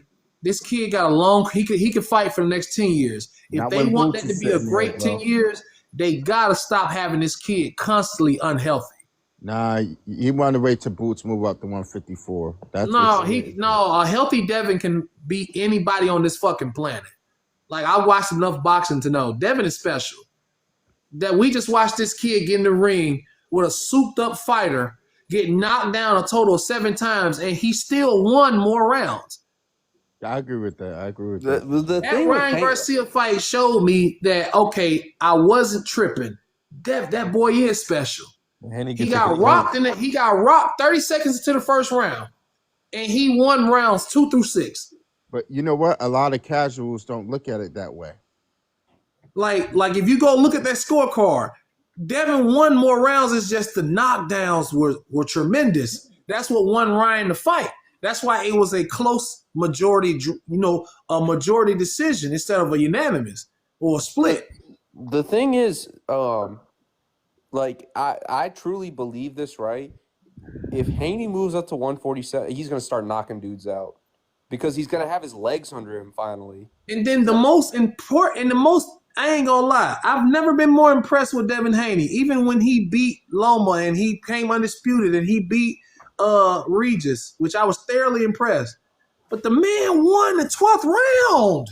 Yeah, I don't understand why people don't like Devin, man. He won the 12th round and didn't get knocked down after all those knockdowns. I think he won the 12th round. People don't like Devin for the same reason people don't like T.O. It's the dad. The dad's kind of rude. Devin Haney's if you were to look, man, it has nothing to do with the dad. People don't like Devin Haney because Devin was supposed to be what they thought Tank was.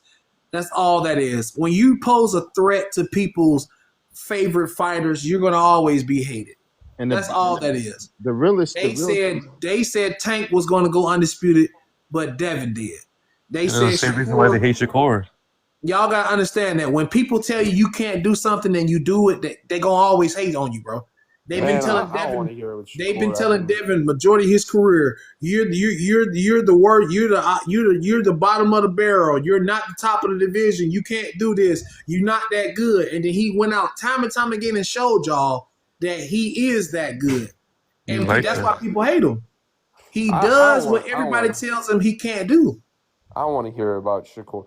Shakur, bro, Shakur, I don't get it. Like there's so many just instances of him ducking smoke or not taking the opportunity to make himself a star. When he was at 126, right? Why didn't he he did not want to fight Josh Warrington. He should have just went over to the UK with Josh Warrington's ass and then fucking became a star. Why didn't you do that? Like, why didn't you take the 25% with Haney like Haney did with Ryan? Like Haney took the B-side money with Ryan. Why didn't you do that? Why didn't you do that? You get all the belts. Either as an ego or you're just scared. Yeah, that's why you can't really feel sorry for Shakur, man. He got every chance. Devin Haney extended an olive branch. Y'all gotta understand. Devin Haney didn't have to extend no offer to him. He was fresh in 135. He only had one fight. And people fail to realize that Shakur has only had 2 fights at 135. You know what's so funny is that Shakur did it once Devin was about to move up to 140. Soon as he's about to move up to 140. Exactly. Come on, man. This is premeditated. Shakur knew Devin, like Bill Haney said, he's supposed to move Devin to 140 3 years ago. And that's where it's wild. It's like it was so obscenely bad that so many people in the boxing business were shocked that Shakur didn't take the 25%. Even you heard Kambosos' manager is like, Kambosos' manager told him straight up, you take the 25%. Why are you worrying about us? Why are you trying to fight someone with me? Take the 25%. Exactly. Like, man, come on, man. Shakur had 2 chances. With Devin, he should have took 25%.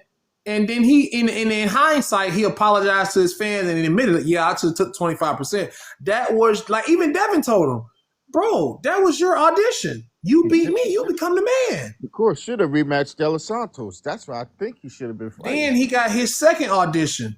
De Los Santos, heavy puncher, slick fighter, and you go in there and run. Hey, that's on you, bro.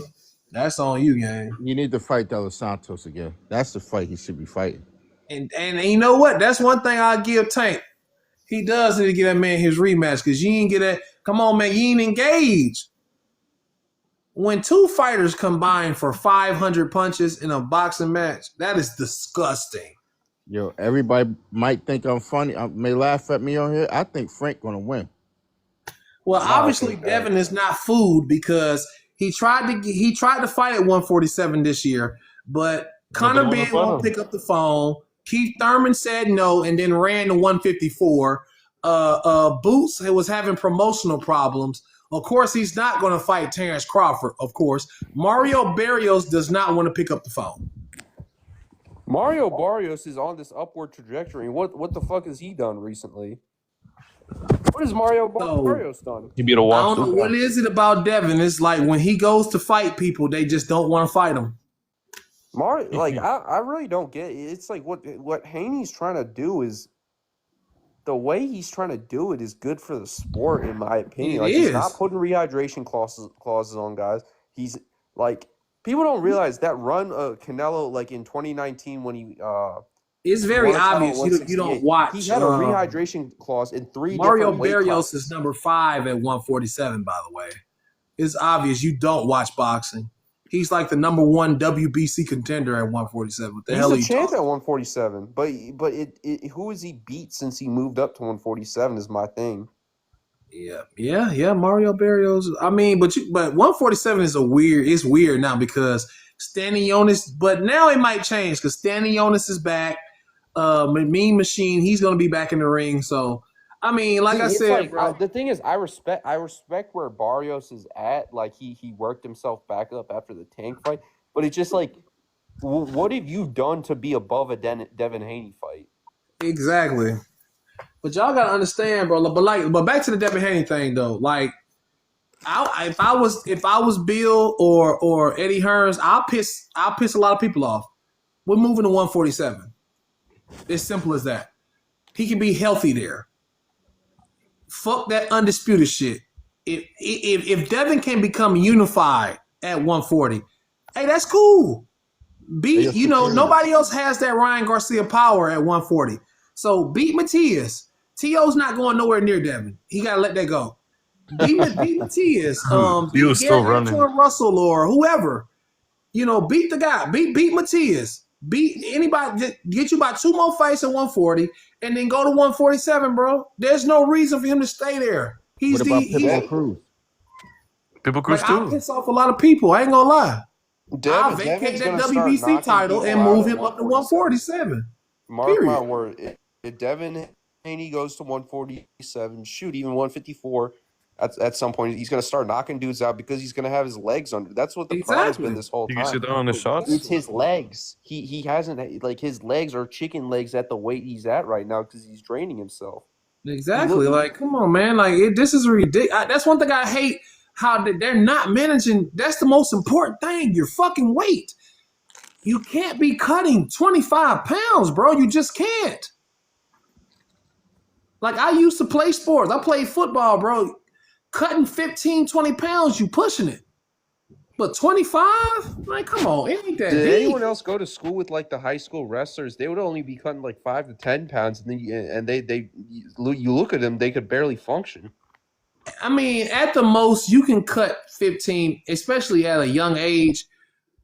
You can cut 15. You can cut 15 pounds. That's healthy. Devin, he's a smarter fucking. But anything over 15 pounds, bro, that's crazy, bro. Like, And Devin need a trainer with box. Well, that's not true. Devin Haney like has people has a gotta understand, phenomenal- you can run on a treadmill for an hour a day, and you for a whole week, and you might lose 2 pounds. Now imagine these guys that are losing 20, 25 pounds in 3 weeks. Because a lot of the guys try to keep the weight on until the last second possible, too. Like, come on, man, that's crazy. You cutting 20, like that's what was killing Ryan Garcia at 135. Bro, you're rehydrating to 170. Like Ryan said, I never fought at 140. I've never fought at 140. I've always fought above 140. Like that's why he don't need to become. He can get a rematch with Ryan. There's not a weight class that Ryan can move up to that Devin can't. Right now, they got to focus on getting Devin after this Sandor Martin fight. Same way. After this Sandor Martin fight, if they don't get Matias or Isaac Cruz, if they could just unify, vacate, and get to 147, that undisputed shit. T.O. is not fighting Devin. He's not. He's already said it. He's not. So that's the thing. The thing is, right? Devin was unable to get to undisputed until T.O. had no part in undisputed because T.O. didn't want to fight him. Exactly. Neither did Loma. Loma only did it when it's like he had to. No. Loma didn't fight Devin until he became undisputed, which that was some whole shit. Because when Devin was your mandatory, you requested for the franchise title, which that what made Devin a champion, and that's what prevented T.O. from being undisputed. T.O. should have all the bad blood in the world against Loma. That's why I'm glad he beat him the way he did. Because Loma took undisputed from T.O. because T.O. could not undispute with that franchise belt. He couldn't. T.O.'s overrated in my opinion. Nah, he's not overrated. T.O. is just to me, I think he's not. Skill wise, he's up there, right? But the way his career's being managed, the guys he's fighting, in my opinion, I don't hold that much stock in the Josh Taylor win. I always thought Josh Taylor. The Ortiz one is really good. Josh Taylor had a great like come up to undisputed, but people didn't realize like he's still technically very one dimensional. He can only beat you at one range. Yeah, but T.O. The problem with T.O. is his mentality. You never know which T.O. you're gonna get. Well, the thing is with like he just has bad shit or like bad aura around him. Like Yeah. Like like you get like just look at his last 2 fights. His last 3. He fought Sandor Martin, got dropped. He thugged it out and won a close decision victory. Then he goes to the next fight, fights Josh Taylor and beats the shit out of him. And then come back and fight Jermaine Ortiz and can't cut the ring off. Who is setting him up with these? Like, why is he fighting 135 Jermaine Ortiz at 140? Nah, Jermaine been at 140 for a minute. We just didn't know that. But he fought Loma at 135 a few fights back. Yeah. Jermaine was at, and that's another fighter that Tank ducked. Jermaine Ortiz is a very good fighter. Tank ducked. Ortiz is really good, bro. People don't. Bro, people don't understand, and this is a Leonard Ellerby problem. Leonard Ellerby doesn't want to work with other people. Well, Leonard Ellerby wants to, he's like he wants to squeeze Tank like a sponge. You know what I mean? The thing is, I'm gonna say this on record right now. Leonard Ellerby is the same one that managed Mayweather, and he managed AB. He's not confident in Tank, man. They're not. Calvin Ford is not. All that shit is smoke screen. They are not. They are doing a terrific PR job. They are not confident in Tank. This is the same Leonard Ellerby said that Floyd would beat anybody. He would beat Triple G. This is the same. They don't believe in Tank, bro. Just look at their actions. Look who Tank is fighting for his 33rd career bout. They don't. Do y'all know who Tank could have fought? He could have fought Loma, Shakur. He could have fought Kambosos, but he chose Frank Martin. That's a good point. Someone made a good point. If Tank loses, Leonard Ellerby's done with big time boxing. Yeah, he is. That's all it is. That's all they got over there at TBT. Like, I thought Floyd Mayweather was going to be a great promoter when he announced that, you know, he had his own promotional company, TMT. All his fighters has left. Every last one of them. Because the issue is, as Floyd lost, like Floyd at this point, right, in terms of drawing power, isn't where he's at. So the TMT stamp of approval on a guy doesn't mean as much as it used to, unfortunately. Nah, because none of his fighters stayed with him. People gotta understand. Jalen Love was TMT. Badu Jack was TMT. Rolly was TMT. Gervonta Tank Davis was TMT, and a plethora of other high-profile boxers with TMT. They all went to be champions, but they all end up leaving TMT because he was sitting up there, 360 dealing their ass. Well, the thing is, like Leonard Ellerby's Two-Face. You know what I mean? He Oh yeah. Hell yeah. At one point, he was rooting against Tank. He was trying to get Tank to lose. He was telling people Rolly was going to knock him out.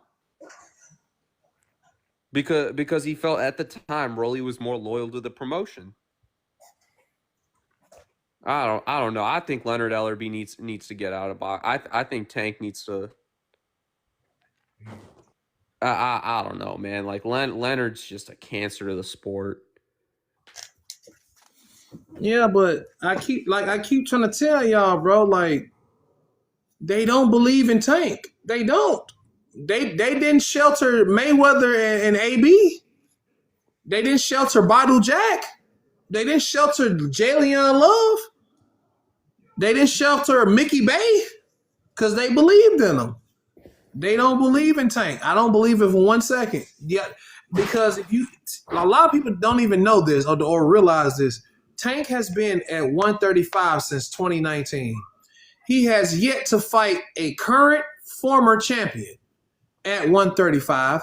This is his first title fight in over 5 years, and the only reason for that is because the WBA did away with 2 belts and made him champion.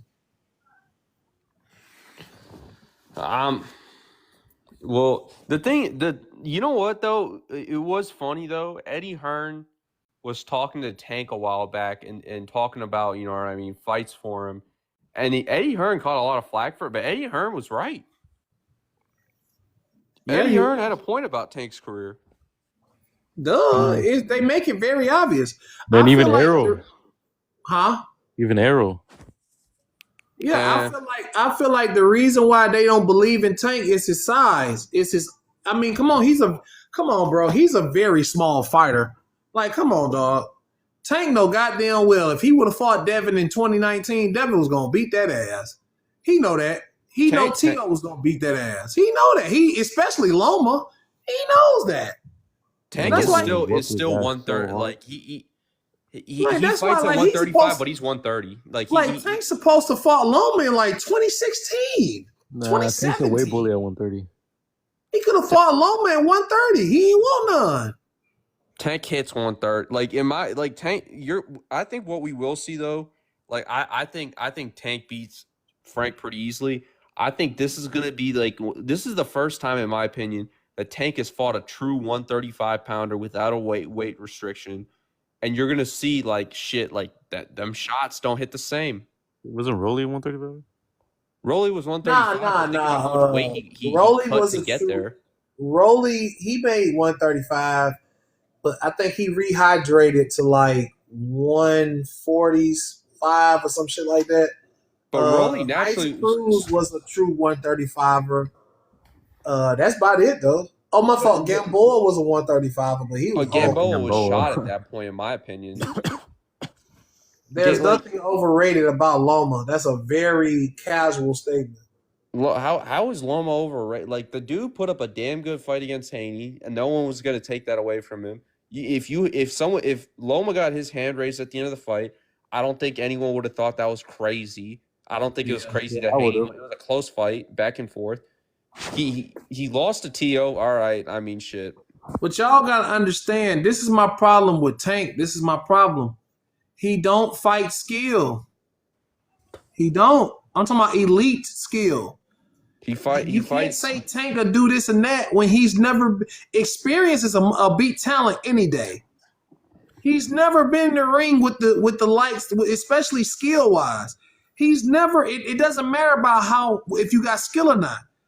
Shit is different when Errol Spence had skill, but you see what happened when he got in there with another elite. He looked amateur.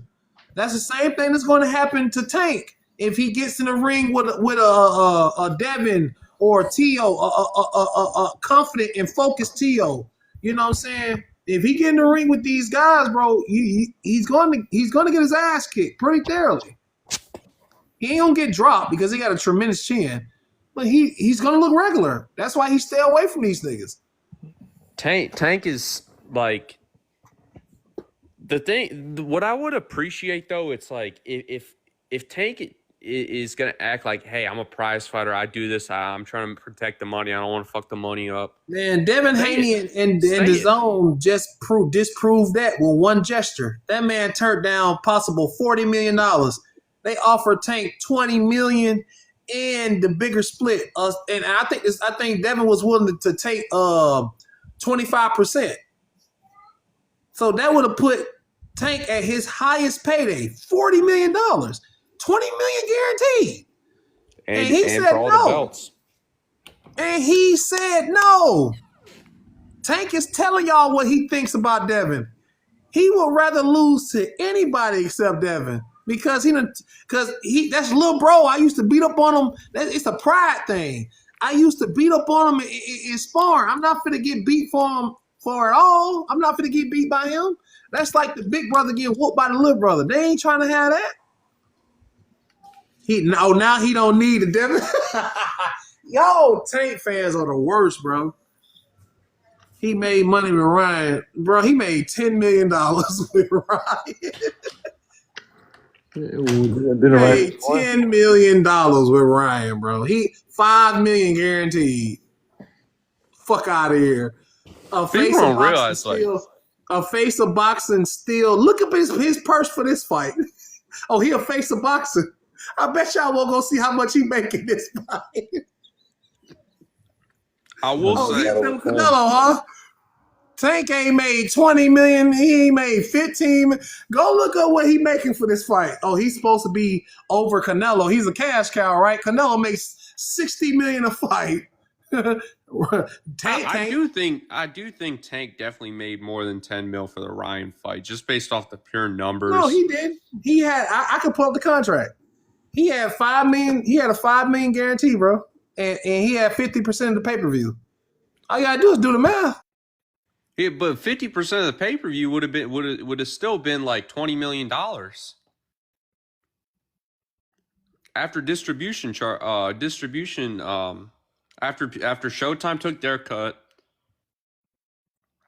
So what? If the fight sold $800,000, Showtime takes their cut off the top. You gotta I still think he touches 20 for that fight. You gotta think. Tank is not his own promoter. He's PBC. So off the bat, the venue got to make their cut. Then the network got to make their cut. Then PBC Al Heyman got to get his. Then Leonard Ellaby got to get his. And then Tank gets his. Tank literally made $10 million off that fight. He made $5 million in the guaranteed fight purse, and he made $5 million off his cut of the pay-per-view buy. Who the fuck just said PBC owns Showtime, dumbass? Tank ain't never made $40 million for one fight. He'll be on a PBC does not own Showtime. PBC Showtime is a movie company. Someone just said he made 40. That's a casual statement. Don't rile yourself up. Somebody just said he made 40 million. Nah, Tank has never made that type of money. Tank has never made that type of money. Never. Tank probably makes what for the fights other than Ryan. He probably hit $5 million just based off the fact that there was a gate and there was a decent pay-per-view. I ain't gonna lie, bro. If y'all can call me a pocket watcher, I don't care. Tank been saying he been cashing out. Before the Ryan Garcia fight, his highest purse was the Ryan Garcia fight, $5 million. This man made $3.5 million fighting his last fight before that Ryan Garcia fight. I'm not even lying. People tend to forget this shit is public record. How much somebody makes in about, especially an athlete, it's public record. You gotta do is look He's it been up. lying about his money his whole career. Tank has only estimated to make $40 million through his whole career. Well, y'all gotta think. To be honest, Tank pay-per-views flopped. He only averaged 210K pay-per-views in pay-per-view buy before Ryan. That doesn't equal up to $10 million, 20 million, bro. It doesn't. Someone said that's guaranteed purse, not pay-per-view. But the thing is, the pay-per-view didn't do enough to people don't understand. When they see like Canelo Alvarez gets a purse of $40 million plus pay-per-view, his guaranteed purse is $40 million, and then anything above $40 million is based on an incentive if the pay-per-view. Bro, if your guarantee isn't 15 to 50 million pay-per-view, $50 million guaranteed, you're not a pay-per-view star. You're not a cash cow. What is it called? Canelo, because the way that Canelo's contracts have been structured is they're saying, hey, we'll give you $40 million. No, you can't say that. Devin promotes himself. You got to remember that. Devin has got a joint ventureship with Matchroom. They're in business. Tank, y'all got to remember, Tank is a PBC fighter. Y'all can't compare- Matchroom wasn't involved for the Ryan fight. Exactly. That was Devin Haney Promotions, bro. Devin Haney cleared his end. No, match the way because Haney's a free agent. Haney doesn't have to work with anyone. No, he's his own promoter, just like they with the Regis Prograis fight. It was Rougarou in conjunction with Haney Promotions. They involved Matchroom because Rougarou was a Matchroom fighter, but Matchroom was not the promoter of the fight. Just like Ortiz, Jermaine Ortiz fought under Haney Promotions when he fought Tio. Oh, that's what these fighters got to learn. It's like, hey, like you gotta cut the middleman out at some point, and you gotta go directly to the broadcaster. No, Haney did not sign the Golden Boy, bro. Haney promotes himself. Golden Boy was associated with that fight because of Ryan. That's the most underrated thing about Devin and Bill. They are terrific businessmen. Terrific. That was a big power move when they went into business with Eddie Hearn. And then them and Eddie Hearn went into business with DAZN. And then Eddie Hearns went to Saudi Arabia and got that oil money backing. Like, these guys are terrific businessmen, bro. Terrific. People don't realize, like, Devin Haney, because he went to DAZN. No, Tank does not promote himself. He has his own promotion company, but they don't sign fighters.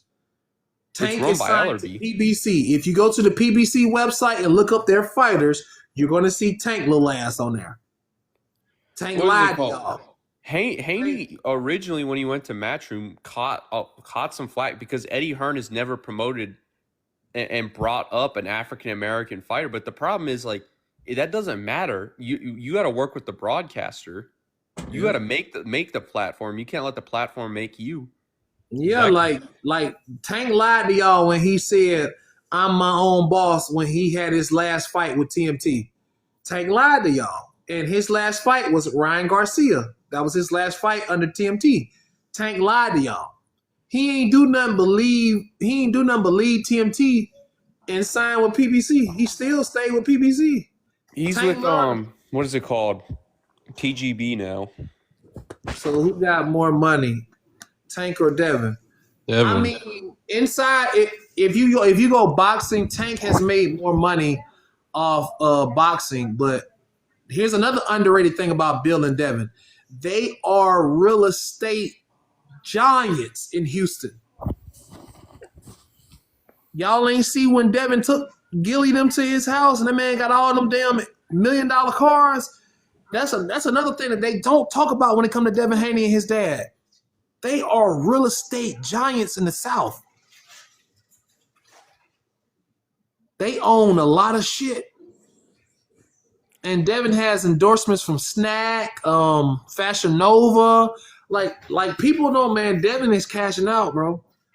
They are great businessmen. That's fair to Devin. I mean, the thing is, like, but Tank don't do real estate like Devin and Bill. Devin and Bill, they own mansions that they rent out. They own infrastructures. They own land, like farms and shit. Like, Devin's portfolio, man, for a 25-year-old is impressive. I ain't even gonna what do you lie. mean Tank has ads from Under Armour? Who wants to endorse Tank Davis? The guy who was just in jail for a hit and run. Tank only known endorsement besides Fashion Nova is he has an Under Armour endorsement, and they gave him 25% in stocks. He owns 25% stock in Under Armour. Tank, I highly doubt Tank is still endorsed by Under Armour because of all the legal stuff. Yeah. Because you can cancel those type of deals if you can prove a character issue. I mean, I haven't heard that they terminated, his endorsement, but I'm from Maryland, so if Under Armour was still back in Tank, I would know about it. You know, what that's I mean? big money. Have you looked at Under Armour stock lately? It's like $10 a stock. You can't. They don't have the money to be backing a known criminal. Yeah, Amazon. I mean, Under Armour is not a big sports company anymore. Nah, it's Nike and Adidas. Now, around the time that Tank signed with them, they were still big. Oh yeah. Y'all gotta understand. Steph Curry has been carrying Under Armour for a very long time. JT, it's not about whether Under Armour would be interested in him. He's a brand risk. Yeah. These contracts come with image clauses. Because how are you going to DMV and Hayden on? Because I'm not a Gervonta Davis like personality fan. I'm a Gervonta Davis in the ring fan. Like I like watching him fight. Let me just say this: just because you from the same area, don't mean you got to be fake. That don't mean you got to be fake. Just because you from the same area or city, that don't mean you got to be fake. You can call. Here's the thing, right? I support him. I buy the pay-per-views. I get tickets when I can. Like me being realistic isn't me hating. Exactly. You don't have to be fake just because you from the same city as a motherfucker. It's obvious Tank is not a good person. He can't keep his hands off females. And when you do that, you're not a good person, bro. You're not. Just like Floyd Mayweather. I love Floyd, but Floyd is not a good person. He's not. Multiple. Why are you guys trying to defend his pockets? Like it's odd. When's the last time you seen a Tank do an Under Armour promotion? Exactly. How many Tank commercials? How many Tank ads have y'all seen? His last what is it called thing with Under Armour was in like 2018. The only endorsements I seen with Tank is the Chrome Hearts commercial and the Fashion Nova commercial. Other than that, I mean, of course, he can't be endorsed. Nobody is lining up to endorse this guy. He's a criminal. His fucking trainer just scammed somebody in Las Vegas and pulled a gun on him when they tried to confront him about it. He beat up Ari. He beat up like his baby mama. You can't be endorsed doing that shit. That's the worst thing you can do as a athlete. Them domestic violences, they don't play about that shit at all. You want to ruin your career? Beat up a woman. And it's also too, people don't understand when you sign this brand. If you sign a brand deal, like say Supreme, you sponsored me, you gave me $5 million. You say you'll pay me $5 million over 3 years, right? There are clauses in that in a typical endorsement contract that the company can void the deal at any time if you image clauses. If you do something to defame the company, you know what I mean? Like, yeah, it's called image clauses. I'm telling you, you look what happened to Ray Rice. Ray Rice was one of the top 3 best running backs in the NFL. That fucking video release, he never played football again. those guarantees end when there's character issues. Lost hella endorsements. Like, bro. When did he beat up Ari? Oh, y'all Ray ain't Rice see had when he was a Wegmans deal. No athlete had a Wegmans He was deal. all over the internet. He was beating up Ari at a Hawks game, hitting all in the back of her head. It wasn't even that. It was at a charity basketball game. I think it was an Atlanta Hawks game. I'm like 99% sure it was a charity game. Oh, okay. It happened in like 2020, like not 2020. What was before it? COVID. Yeah. Like 2019, 2018, 2019. You late? Shoot, even and this is the thing too. I'll give Haney credit for this. Like he gets a lot of hate, but has he committed a crime? No. Has he done something negative? Is he a bad person? No. The only thing that even got a case on him too. He's on video. He hit a woman. The only thing that it doesn't matter who it was, he puts his hands on women. That's not good, bro. It's a risk. I mean, especially when you're not being attacked. It don't matter who it is. This man, why y'all think he was in and out of court on house arrest and shit? Because he beat his baby mama up. It was for a different case that he got sent to jail. He had a hit and run on a pregnant woman. Like, goddamn, bro. And then he beat up some dude at a club. Like, Tank, like, you can't endorse that. Haney doesn't want to be Tank outside the ring. Haney behaves. Who the fuck wants to be in and out of jail, bro? The thing is, like, you see the stuff Haney does, like, Haney does cool stuff outside he lives a cool lifestyle. It's obvious Haney does not want to be Tank outside the ring. Haney has endorsements unlike Tank. Haney don't be out here committing crimes unlike Tank. The only reason Tank has been on an 18-month layoff is because he was on fucking house arrest. Yeah. Who the fuck want to be like that? In and out of jail and shit. He not only was on house arrest, he violated the terms of his house arrest. Yeah, like who prison? Who wants to be in and out of jail facing time and is rich? That's stupid. What they do that at? Tank can't even get a driver's license. Shit crazy, bro. Like, that's one thing about Tank that I don't like is like he putting this you can't call him out for that. If you're gonna be a fan of Tank, you gotta be able to critique him just like y'all critique Mayweather. Like they can't keep their hands off these women, bro. That ain't right. Bro, I'm a Tank fan, and I'm telling you, he's not a good person. Like, y'all be hating on Devin Haney so much, but Devin is professional in the ring and out the ring. The only case Devin has ever caught was he was caught with some guns in Houston. Of course he need guns in Houston. Wait, he got a charge for guns in Houston?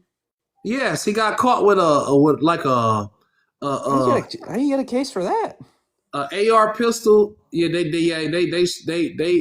swept that on real good. He got caught with an AR pistol. I think that's a Draco or some shit. And they got us. I heard something about that. They got pretty much he got pulled over. He got pulled over in like a Lambo or a Bentley or something, and they found 2 sticks in the backseat. But he's riding around Houston. It was his security guard's guns in his car, though. That's what I heard. But it was in his car, though. I think the security guard. I think that's how he got off. It was the security guard, or the security guard took ain't a Draco an AR pistol?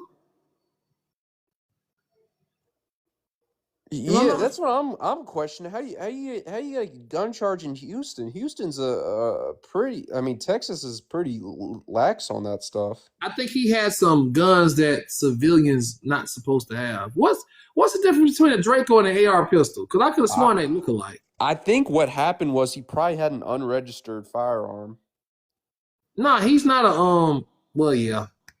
That's what gets a lot of people. Draco is an AR pistol. I was about to say, I was like, I'm from Alabama. I know guns, bro. Draco is an AK pistol. ARP and a dip. Oh, okay. I'm about to say, like, I'm not no delinquent now. Like, I'm not well versed in guns. I never shot nobody. I've shot a couple. He got arrested in Cali, not Houston. Oh, he got arrested in Cali. That makes so much more sense. And I'm not saying he's from Houston. He has a house in Houston. AR pistol is an AR pistol. Oh, okay. See, I'm well versed in legal weapons. I'm not well versed in weapons you're not supposed to have. That's a good flex. Like, I'm from Alabama. I'm versed in the 38s, the 380s. The 9 millimeters. You know what I'm saying? The 22. Man, listen, like, no, you can't have no fucking ARPs and Chris Vectors and Dracos. That's not a lifestyle. That's not a lifestyle to glorify. You know what I mean, bro? You're not supposed to. You can't have these shits. That was my point. A while back, I was trying to say, it's like when AB went on that rant about how he says, man, hell nah, you can't. Nah, man, because what rapper just got caught with an ARP and a Drake? What's dude's name? He got caught in New York. What's his name? One of Drake, one of Lil Durk artists just got caught with an ARP and a Drake and a pistol with a fucking switch on it. Like, you can't. These guns ain't legal, bro. Like, I don't even know where to get no damn ARP. These ain't legal. You can't go no gun show and get no ARP. AR-15 you can, but ARPs and Drakes, them things ain't legal, bro. Them things, hell nah. Like, I know a little bit about guns. You can get an AR-15, but Dracos, you can't have that shit, bro. You can't have you get caught with a Draco and in the South, you going to jail.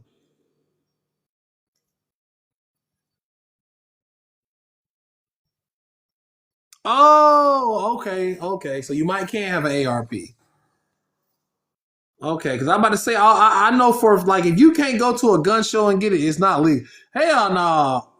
I done had plenty of homies get caught with a Draco. That shit ain't legal. That shit is not legal. Niggas just have them. It may seem legal. You're not supposed to have Dracos, bro. Get caught with a Draco you want to. All right.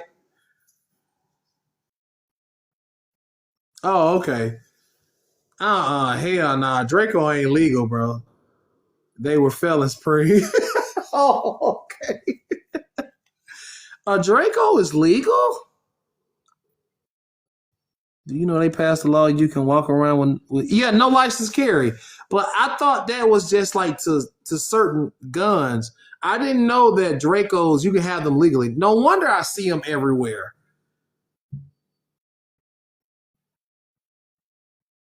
Oh, okay. Oh, no. Okay. Well, no wonder I see everybody and their mama with a Draco. I ain't know they was legal. See, I walk a straight path, so I know a little bit about guns, but all that big shit, like, nah, I ain't no thug, bro. So this is all new to me, man. I'm a law-abiding citizen. Like, I thought that shit was illegal.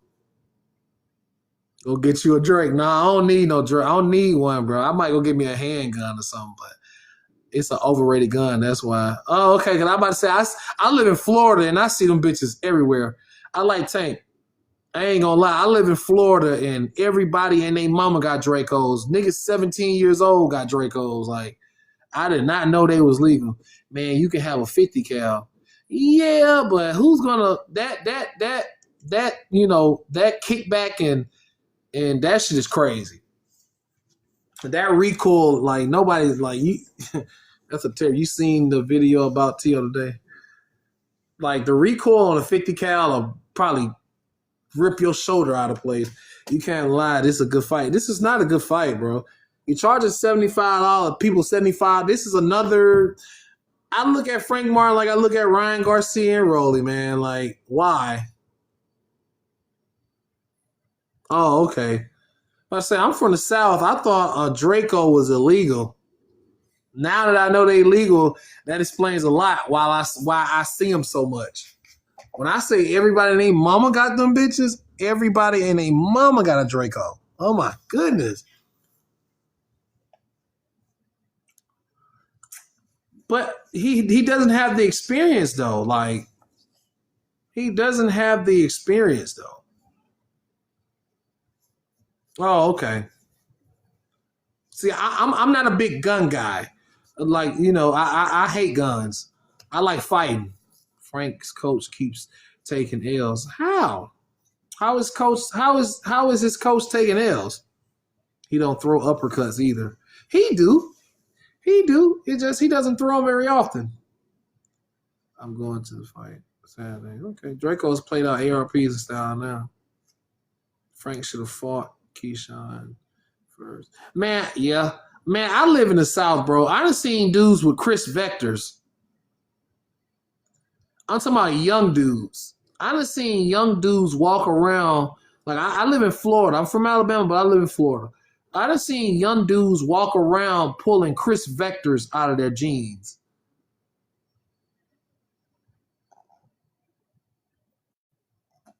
I got it being a boring fight.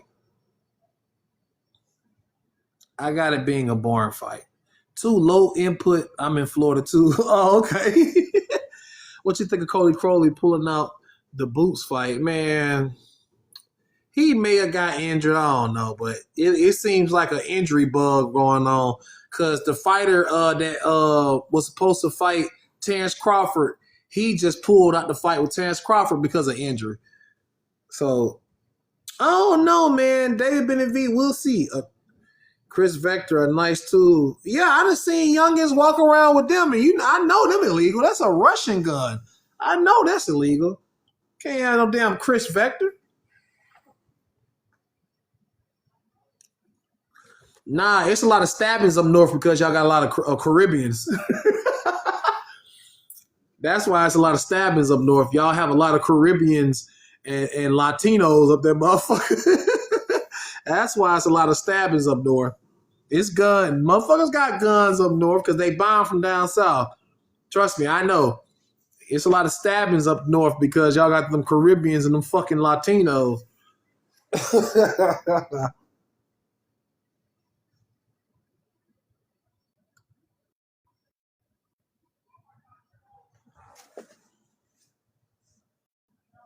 No, I know. I'm from the South. We get New York tags and Albany tags all the time. Jersey tags coming to Alabama, Florida, and Georgia. They buy these guns down south and they go up south and sell them for double the price. I mean, go up north and sell them for double the price.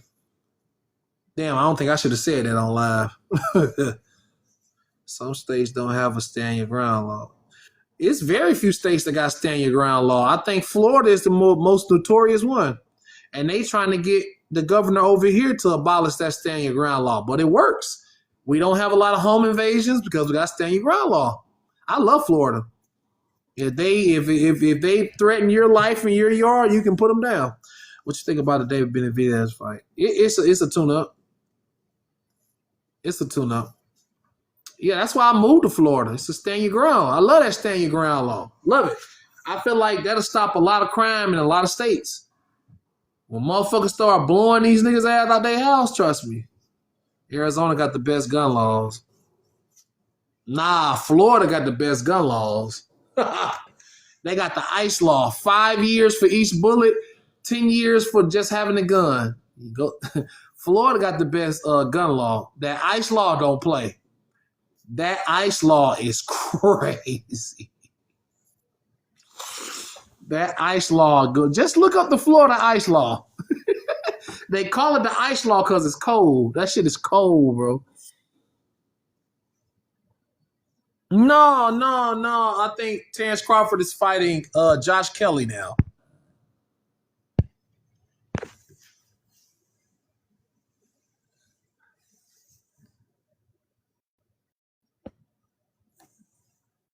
I mean, you're not supposed to have Chris Vectors, though. Don't get me wrong. There's ways around laws. It don't matter how good your laws is. In Florida, the ICE law is you get 5 years each bullet and you get 10 years, or is it 15 years? No, it's 15 years for the gun, 5 years for each bullet in the chamber. So Josh Kelly. But so yeah, Florida has a very strict gun law, but niggas still be caught with them. And they be doing 30, 40 years for them too. Yeah, he's fighting Josh Kelly. I don't know too much about the guy. But yeah, the Russian guy pulled out the fight. Talking about he got injured during sparring.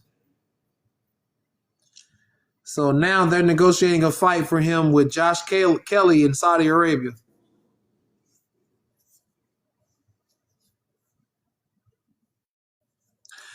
No, I'm just saying those are military grade. I always felt like military grade guns are illegal in America. Everyone pulling out. Yeah, everyone. Yeah, like it's an epidemic right now. All these fighters pulling out these fights, bro. And that's why I made the video. Everybody ain't getting hurt in training, bro. They can kiss my ass. You can get out of here with that bullshit. Get the fuck out of here with that bullshit. Everybody is not getting hurt during training. You kiss my ass with that bullshit. That's a lie. These niggas is scared. That's sad. Everybody ducking Terrence Crawford at 154. He got ducked at 147. Now he's getting ducked again at 154, man. Yeah, man. I mean, I don't know, man. Like I said in my video, man, I'm starting to lose my love for boxing, bro. This shit is crazy. This shit is crazy, bro. Everybody pulling out these damn fights. This shit is crazy, man. Oh, it's fake news? Okay, well, I'll take it off the screen then. Okay, it's fake news. Okay, so I'll take it off. I'm gonna look into it because I got emailed that shit, but if it's fake news, then I'm gonna take it down then. Cause that shit aggravated the fuck out of me. Like, why?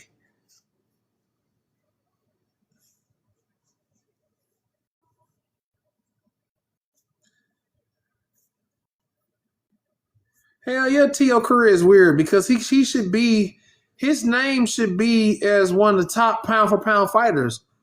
Yes, T.O.'s career is weird as fuck. Okay, yeah, okay. I mean, I got to do some more digging, but one of my viewers said that it was fake news, so don't worry about it.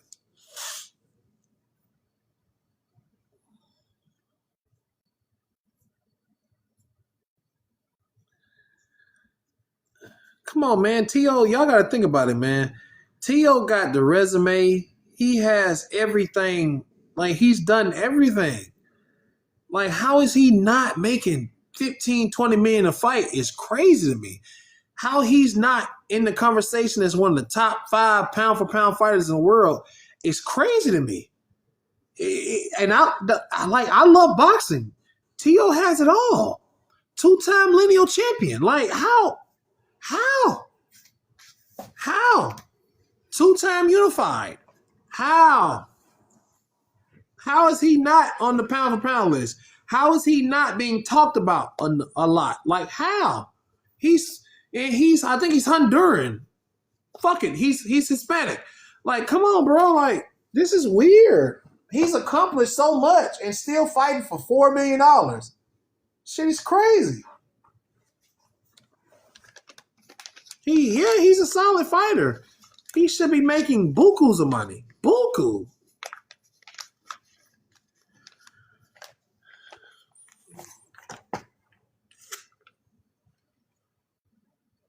Nah. I thought T.O. was Mexican, but he's Honduran.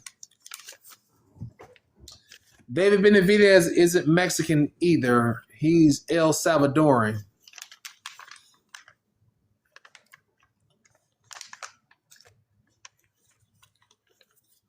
T.O. still fighting for $4 to $5 million, bro.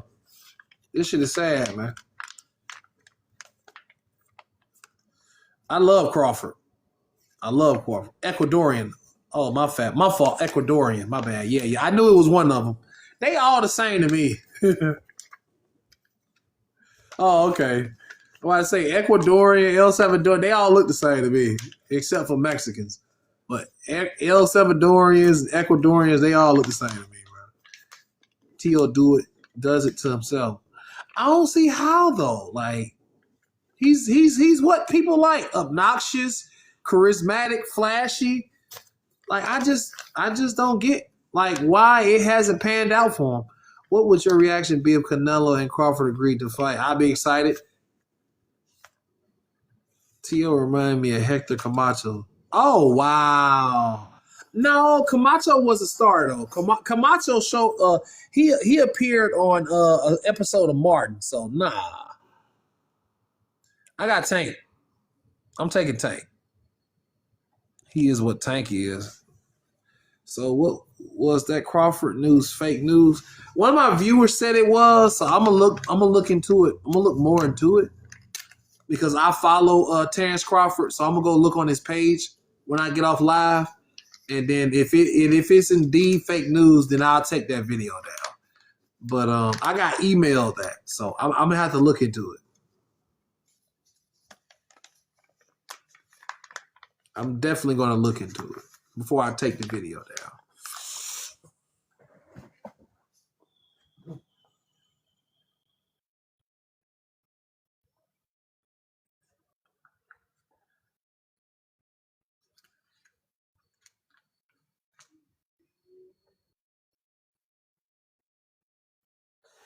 But yeah, we got who you think Devin should fight next? Well, Devin he got to fight his mandatory next, so he got Sandor Martin coming up. So, and that's Sandor Martin is a tough fighter. He dropped Teofimo, so and T.O. doesn't have the recognition he deserves because of top rank. I don't believe that because Shakur is a big star, and he's with top rank. Abdullah Mason is shining. He's with top rank. Jared Big Baby Anderson is shining. He's with top rank. Loma was with Top Rank. Like I just don't get why it hasn't panned out for him. I ain't gonna lie, bro. That they're gonna rematch, but it's gonna be a while from now because I think Ryan Garcia is gonna get a hefty suspension. He's not gonna get fined. He might get both. He might get a suspension and fine. Like Ryan Garcia got a lot of legal issues going on, so we ain't gonna get that rematch for a while now. We'll most likely get that rematch at 147. T.O. still won the fight though. Yeah, he did, but nevertheless, man, Sandor Martin dropped his ass. Dropped him. Dropped his ass. Sandor Martin is not a pushover. That is a terrific comeback fight for Devin. A good, tough opponent. I like Inoue versus Shushu. I'm not saying Shushu won't drop Inoue. He might drop Inoue, but I like it's just Inoue's power is real.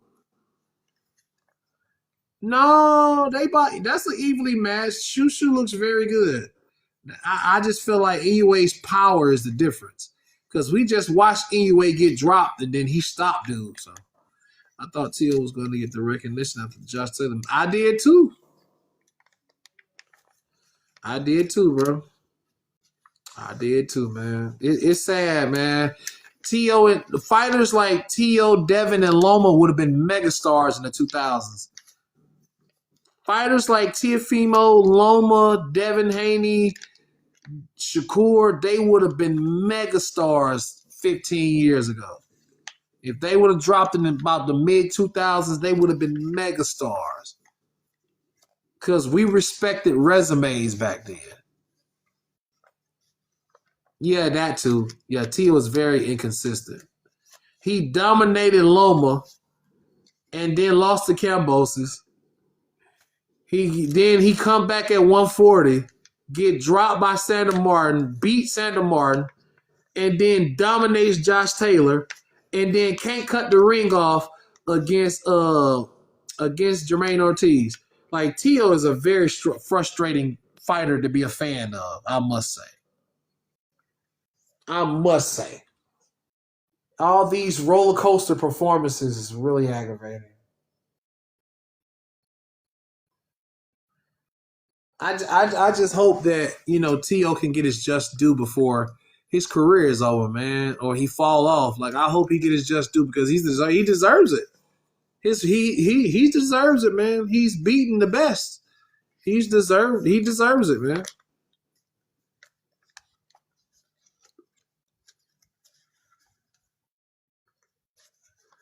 Man, that man ain't fighting no Keyshawn Davis, bro.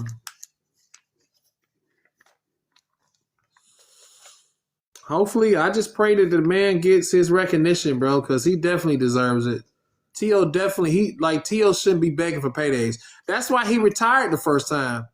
He retired over pay. And that's sad. One of boxing's best. He has to beg for paydays? Like, fighters, but then again, T.O. Daddy got to stop. They got to stop demanding so much money. You got to stop demanding 10, 15 million when you only generate 3, 4 million. Like, that's another thing, too. They got to stop overpricing themselves.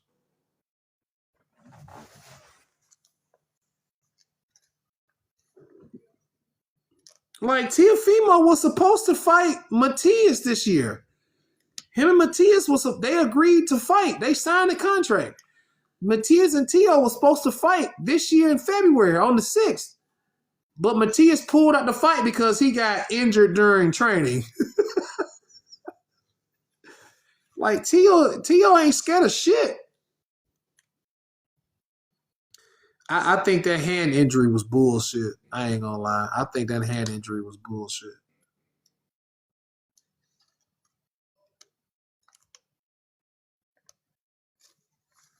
Wilder. That's why Wilder has been losing a lot lately. Like, he doesn't have skill to fall back on. See, that's what made fighters like Evander Holyfield, Bernard Hopkins, and George Foreman. That's what made those guys old champions. When they youth left, their skill was still there. They had skill to fall back on. That's why they were old-ass champions. They had skill to fall back on. Wilder, he doesn't, now that his youth has left him, he doesn't have skill to fall back on. And that's hurt him in the long run. It was supposed to be Tio versus Matias. Yep, it was. At 140, yep, they were supposed to unify this February, this year in February, but Matias pulled out the fight. Tio is, I don't want Tio to be a what if. There's no reason for him not to be a pay-per-view star, man. His interests are electrifying and creative. Nah, the fans, they the ones that boosted Matias. I feel so bad for that man. Now the killer's coming now. That's how boxing works. When people start talking and you got a belt, hey, the best start looking at you. Everybody and their mama want Matias now. Matias, man, that's sad. That man career was fine till y'all start gassing this man. Now all the monsters want to fight him. I even heard Tank say he'll fight him. Like, God damn, bro. Y'all gonna get Matias' ass whooped, man. Y'all gonna get Matias' ass whooped, bro. Boosting this man, sitting up here gassing this man.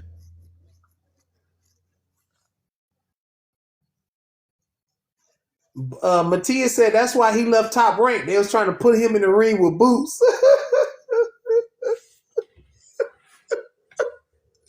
Bob Arum was trying to put that man in the ring at 147 with Boots and Stanionis. Man, that's why Matias signed with Matchroom. He because Top Rank, he thought Top Rank was gonna promise him Tio or Devin Haney, and they promised, and they tried to put him in the ring with Boots and Stanionis. Yeah, PBC. I'm sorry. Yeah, PBC. They was trying to put him in the ring with Boots and Stanionis.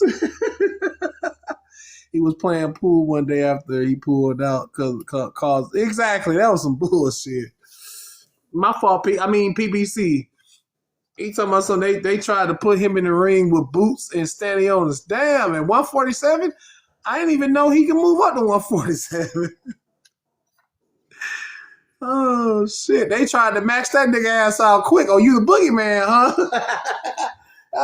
But Tia said, "Hey, I ain't the boogeyman like that." Yeah, you can't kill no fighter that punch back. You see, he changed his tune when Devin said he going for undisputed at 140. Now all of a sudden, Matias want to fight Regis. All of a sudden, he said he went from calling Devin a pussy to when Devin announced that he's going after undisputed at 140. Now he want to fight Regis. Now he want to fight Regis. And he didn't renegotiate a fight with Teofimo either. Nah, he's not. He's not. All right, y'all, man. I'm finna get out of here, man. I appreciate y'all joining in, man. For all the newcomers, make sure you follow the TikTok, please, ma'am, please, sir. Follow the TikTok.